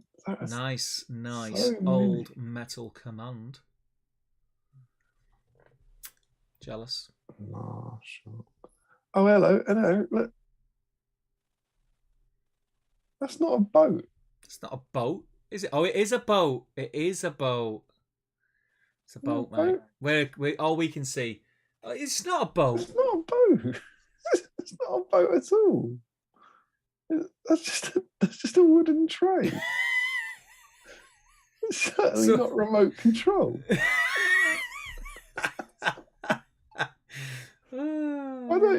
I don't know what's going on here. Are we being trolled? I know he's got his best slippers on and we're on big telly. The slippers are great. No, I love slippers. I literally don't understand. Do I not know what a boat is anymore? I know I thought they had wheels, but that's not a boat. That's a wood. Update us, Tom. We need to know about this boat. But didn't Emma actually confirm it? They're in it together. I think the marshals might have some sort of like clickbait, mate. It's clickbait. Boat morphia or something. Clickbait. I know some tubers like that. Get him in for the hot boat action. It's one of those, those clickbait titles. Those kind of you won't believe what happened on this boat. You won't believe what I've got. You won't believe boat number 4. I don't know what's happening now. George Galloway is in. Warriors of Dale. Need some basics for those. Oh, I love a crunch cream as well. I'll get in touch with Matt Davies. You can't eat too many of them. No, they're a bit sickly, but I do like one. Ginger. Gordon Laidlaw, not going to make the stream tonight, which is unfortunate. I've just got sorted out a tray full of Easterlings. I can't complain, as I'm away with the missus and the dog in a hobbit hole near Ullswater. Good times. Good man. Sounds good. That sounds good. Working on new Easterlings tonight is Dan Nelson. You done the new Easterlings? That seems like the sort of thing you would. Are you working on them now? Yeah, as well as a million other things. Mr. Splashy Pants, Fresh Face Posted. I know it's real. This is real. It's real. I know can't it's real. believe it. It's not a joke. It's very funny. Robbie Williams getting a great sculpt finished off with 4 Dale and 3 Easterling bows. That is looking cracking. That's really nice and clean. It is very clean. Beautiful one. Larry Miller, got my Easterling themed snack ready. Easter. Very nice. Very nice. Haskell, finished packing for the weekend and tired though I am. I think I can manage to at least open the bucket and start to take the parts off the sprue. So Mr. Haskell is in. I see Larry's Battle Streams mug filled with milk. God knows what. Dave Shearer, first hobbying in ages. Got some Mordor Orcs on the go. Good to have you in, Dave.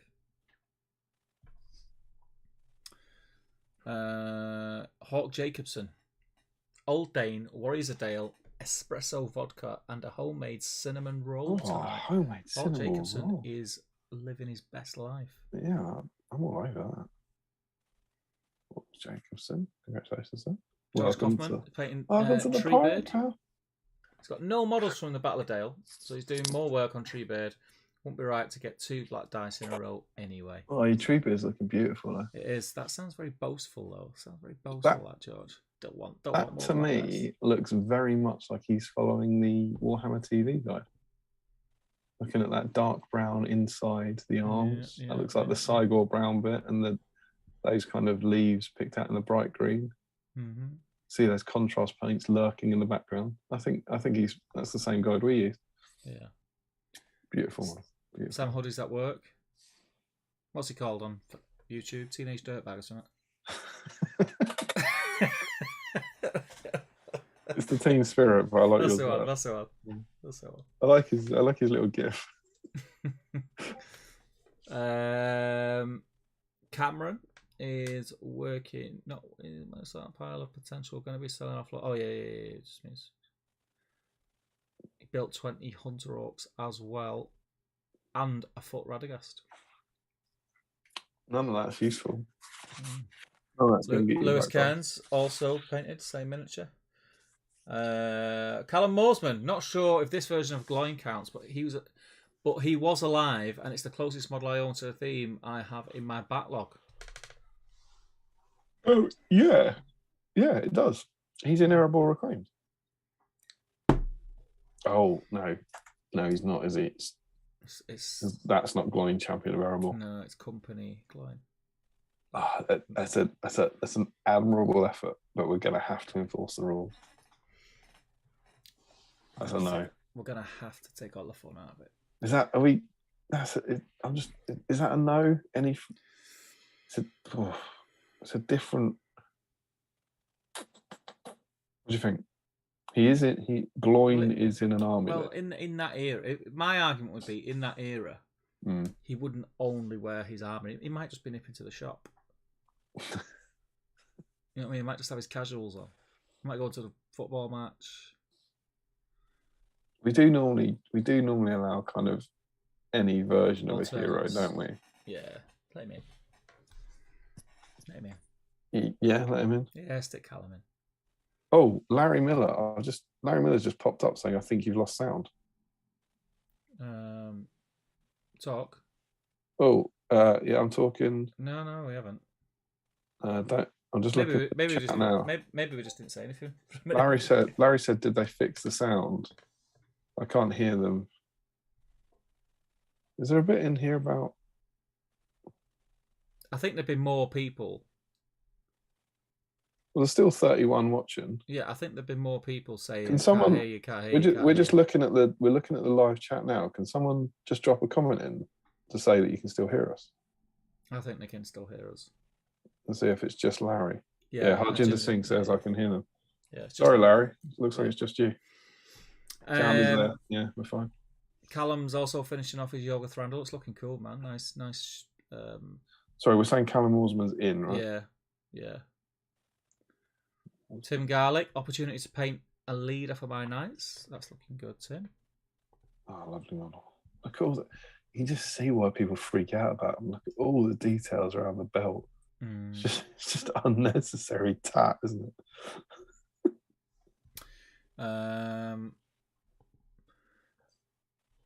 Yeah, Larry's working on his Easterlings too. Yeah, we've already got Alec. Todd he's destroyed those Easter cakes, hasn't he? Yeah, he's smashed them. He's done that. What's that in the background? A nickel nip. I believe Todd is American, so that's why we might not recognise that. Nickel nip. Bite them, drink them, chew them. Nickel nip sounds like something dreadful you'd do. So, particularly with that slogan. Something you used to do before you got the skills. I don't think that's a nickel nip. That's a nipple nick. So yeah, Todd's in. Ashley Fisher's working on Gondor. It's not on stream. It's not on theme. But I've got to say, I'm delighted to see someone on battle streams just clearing out some kind of plastic chaff from the backlog. Yeah, that's what we want to see. Dan Stewart painting up Rutabi, ready for the weekend. Go on, Dan. I'll play it. Why not? There you go, kid. Yeah, you did the smart thing and not glued it all together before painting that is beautiful. I did the that opposite. Cloak, that cloak is gorgeous. That's class. That is just wonderful. Dan Stewart's like rolling in cash. He uses out of production dice as painting handles. Or these old things. Josh Crosby, Peyton Numenor. Oh, but look at the comment. They're cataphract horses, right? Oh, Andy's painting cataphract horses, yeah. He's in? He's in. Oh, and he likes a black dice, does Josh? And Dale Groves is in. He's the only Easterling he has. I don't have Dale here on mine, so he's obviously added that. Is that like last few minutes? That's the last one, yeah. And that is everyone. I'll press refresh. I'll check the emails. My internet's slow tonight.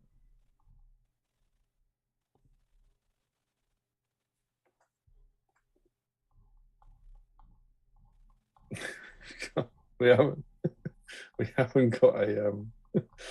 haven't got an email from Joe tonight, but we do have an email from someone. I won't say who it is, but this is the content of the email. Jill voice. I'm Jill, and I want some dwarfs. Stephen, I want lots of dwarfs. So I think that's Jill that's got in touch with you, all right? Mm. So the address is Larry Miller, Watford. Number 1 Sock Terrace. Spoon Terrace, sure. So nothing from Joe in the email there. Okay. So that's it. How many we got? It's not many. Kind of unsurprisingly, really. 1, 2, 3, 4, 5, 6, 7, 8, 9, 10, 11, 12, 13, 14, 15, 16, 17 tonight. Okay. We've got a D17. I've got a D17. D20? Yeah. Is it that red jewel D20? It won a couple of finalists, though, right? Yeah, true that.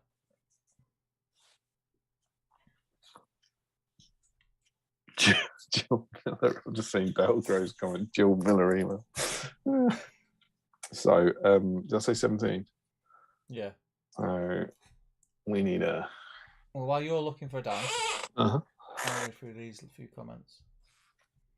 Carl Daly says it was Lords of Battle and Aragorn was transfixed the whole game. Saruman killed 1 warrior, which was enough. That was the game. What, I won, did I? Yeah, it must have been. Huzzah.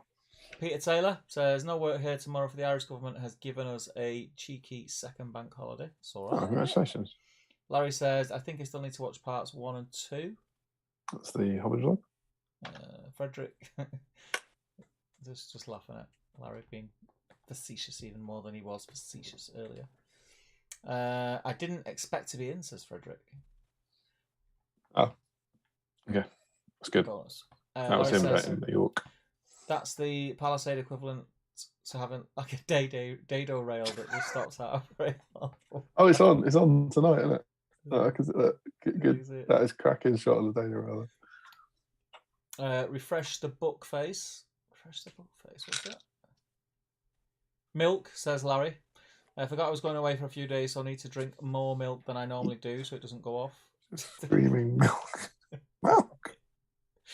Did they fix the sound? I can't hear them. Is that the same for everyone, or did I just get lucky? I can hear them. Sound is there. Can hear you. Is Larry trolling? Destro says, sound is good for me, but usually my earbuds are trash. Sounds good. How weird. Larry is an idiot. Don't worry, says Larry. Somehow muted the tab. Now I can hear them again. I really don't think that Nick and Lip is American. Never heard of it, says Joe Kelly. Nick and Lip, bite them, drink them, stick them in a stew, says Dale. I'll put it in water and it will float, says Tom. That doesn't make it a boat.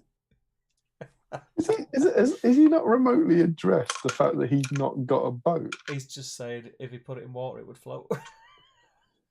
How's it remote control? I don't know what's happened here. It's just such a weird lie. I've got a remote control boat. I'll put a picture of it up. It's just I hope they don't realise it's a tray. If he didn't put a picture up, I'd be on board with it. If I was Tom, I would have just stuck to my guns and went, nah, it's a boat, mate. It's a boat, mate. Right. It's a boat. I don't know what you're seeing. I don't know what you're looking at. If you were going to pretend, imagine you had a tray on your lap, right, and you wanted to convince the internet it was something that wasn't a tray.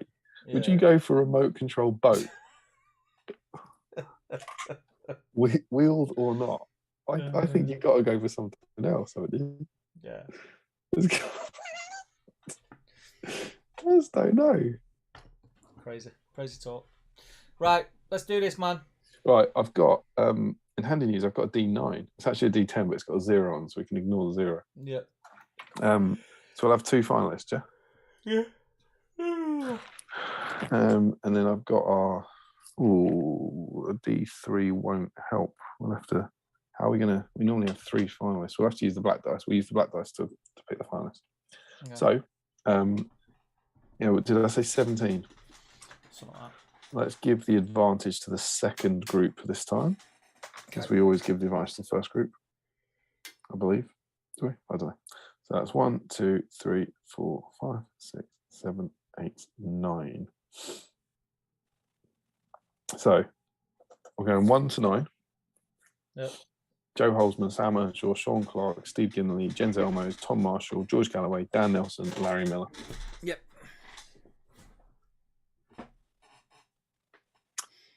That look right? As sweet as a knot, mate. So we are re-rolling the 0. Yep. Ready? Yep.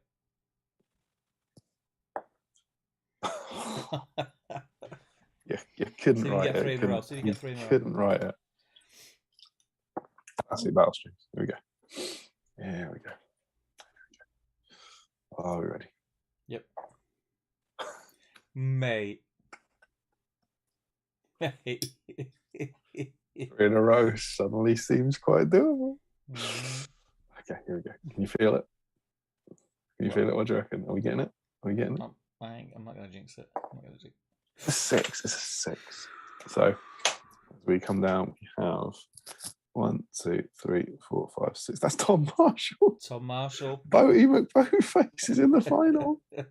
1, 2, 3, 4, 5. Yep, Tom Marshall is in the final. Boaty McTrayface, yep. Trey, which then leaves us with Michael Haskell, Hawk Jacobson, Callum Morsman, Tim Garlick, Todd Egbert, Dan Stewart, Joshua Crosby, and Dale Groves. So that's 8 people. So we are re-rolling 0s and 9s. Okay. All right, for our second finalist. Can't believe Lie McLieface is in the final. It's a 9, obviously. 9, yeah. 3 re-rolls out of 4. Amazing to me. It's a 7. It's a 7. Lucky 7. That's going to be Josh Crosby. Oh, no, Josh Crosby again. 1, 2, 3, 4. That is absolutely Josh Crosby.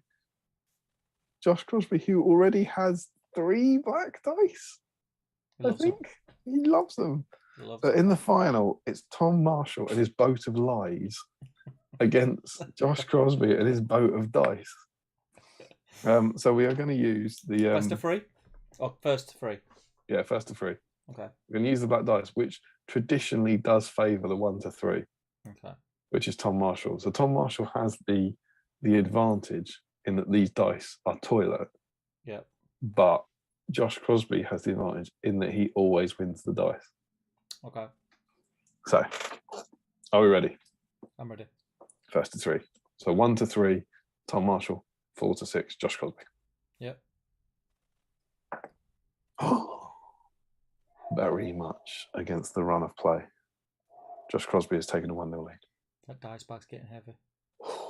Steve, let me know. Do it. Oh, it's 2-0. Another 5-2-0. 2-0. But how many times have we been here before? How many times has someone gone 2-0 up? I think Crosby's got it. And then really? Yeah. I think Crosby's got it. 4 dice Crosby. Surely not. Surely not. Surely Marshall comes back. Let's go for it. He's done It's a white Crosby. It's a 3-0 for Josh Crosby. Crosby's a patron and he's got more black dice than purple dice. I believe. I'm sure he's got 3. I don't think he's got 4 yet. So I think he's claimed his 4th dice. That's insane. That is remarkable for Crosby. That's insane work. He's nearly got a full set. He's catching up with us. Let me have a look. Over we go to our spreadsheet of destiny. Josh Crosby is just shows what happens if you enter every week. you know, there'd be some people who enter every week and have never won a dice. He goes, it doesn't show what happens. He's the new Hammond. You have only for these. Oh, and 100 quids worth of stuff. Actually, my fifth tar very much, says Josh. Is it? Is his fifth? Fifth. That is a joke, mate. That is a joke. 1. What's it? Oh, 2, 3, 4. Oh, you got it down as 4.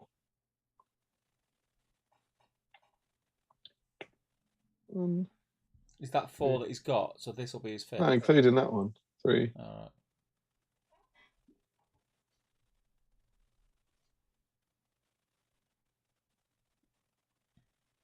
I've only got these down as in 4, Josh. I mean, obviously, well done anyway. Well done. Yeah, absolutely. But if you've got 4 there, it's hard to argue with you. If you've got 4. You don't even have 1, do you? But the records, the records are pretty good over here. Like, I don't know. Let us know. I can't see an empty week.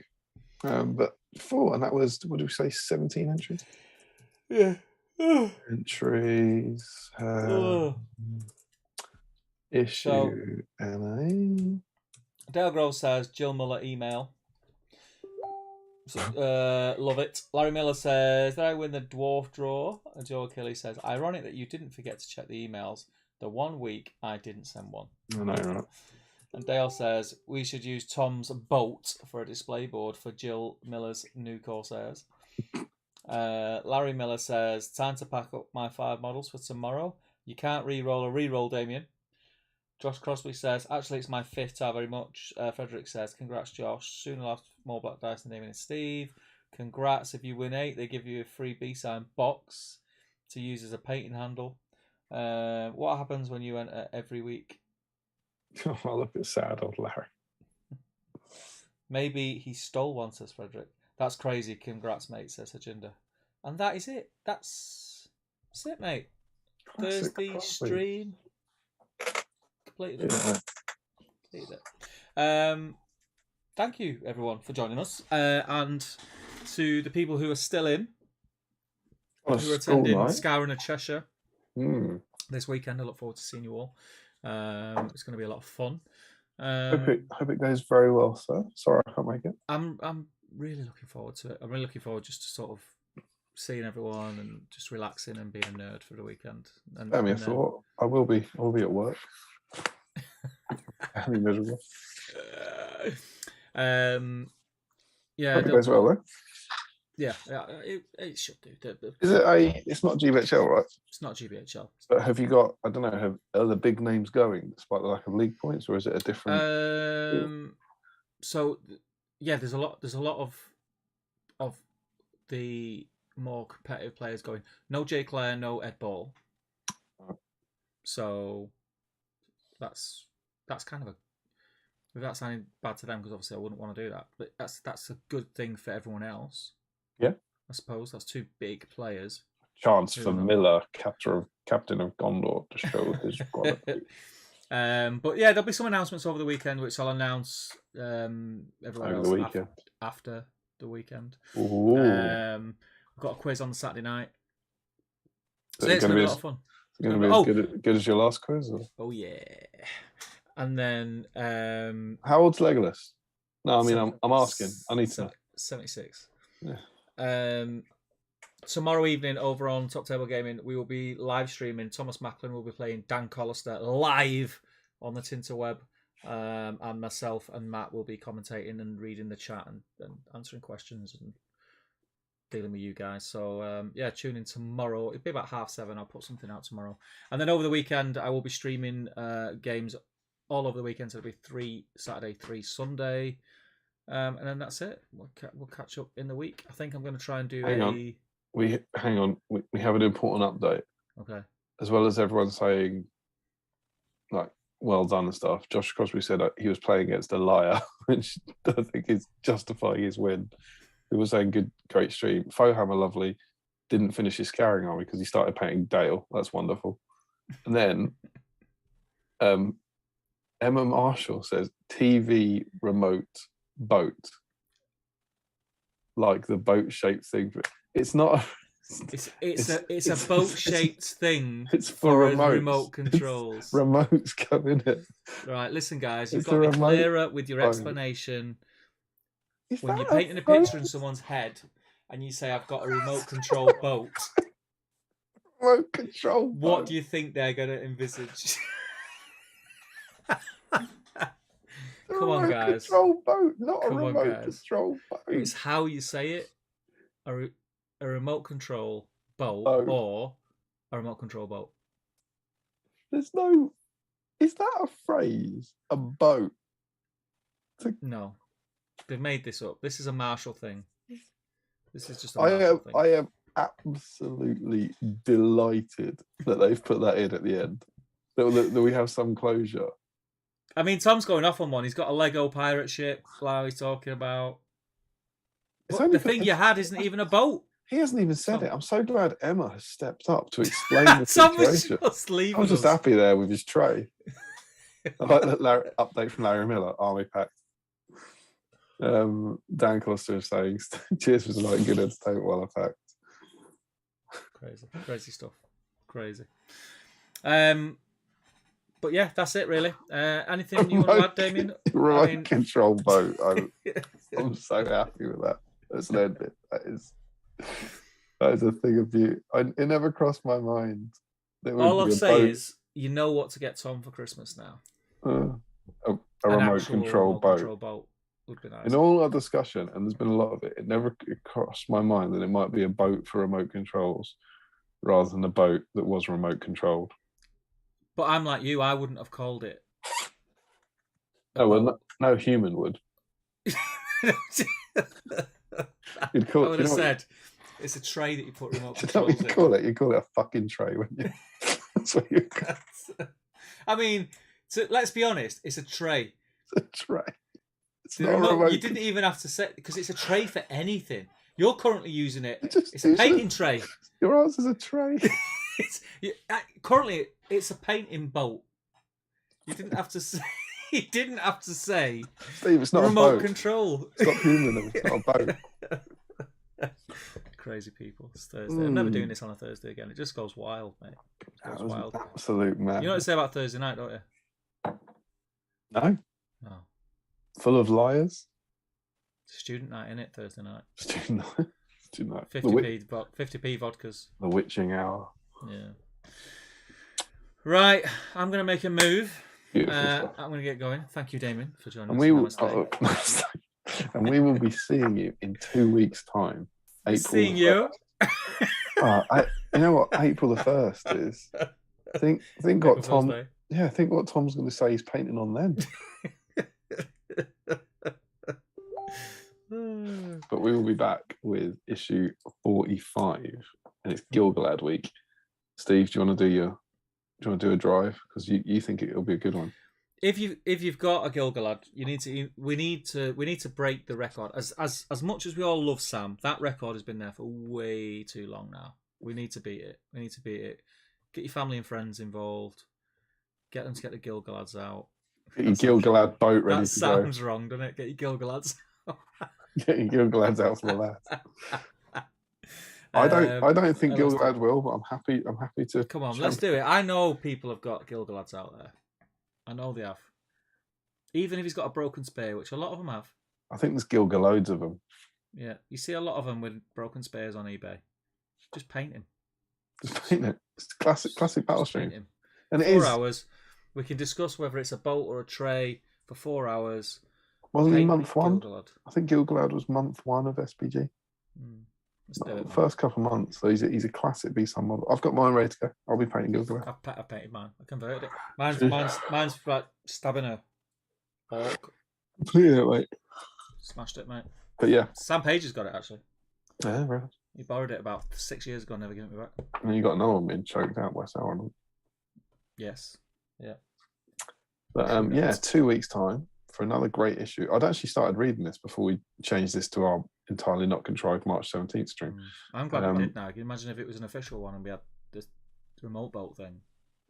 Well, so, yeah, it doesn't make me think about it. It would have messed things up. When the external examiners looked at it and go, this is chaotic. They don't know what a boat is. They I want don't to know apologise to everyone who was on the same page. Everyone else on the same page as us because no one corrected us. Yeah, of course No one said. No one said. Of no, course guys, they were. It's not a boat. Yeah, of course. And it isn't a remote control boat. Of course. It's a remote control boat. Yeah, obviously. Yeah. Of course. Don't know what we're doing in this place. Right, I'm going to sign off. Thank you, everyone. I'll see some of you over the weekend. I will see the others of you in 2 weeks. On here? First of April. Yeah, it's 2 weeks tomorrow. Yeah. With your Gilga lads. So have fun. Thank you, Damien. No, thank you, sir. I hope the tournament goes really well. Yeah. Well, just keep your eyes peeled. I'll be updating throughout the weekend, spamming as I do. You know the score. Look out for my hobby vlog tomorrow. That's Yeah. coming tomorrow. Please comment. Please comment on the YouTube video. That means a lot. Yeah. And we're nearly at 1,000 subscribers. If we hit 1,000 over the weekend, that'd be awesome. So get other people Get in there. involved. Tick. Right. Let's sign off. Thank you, people. Take care. Stay safe out there because it's getting a bit risky again. There's boats everywhere. See ya.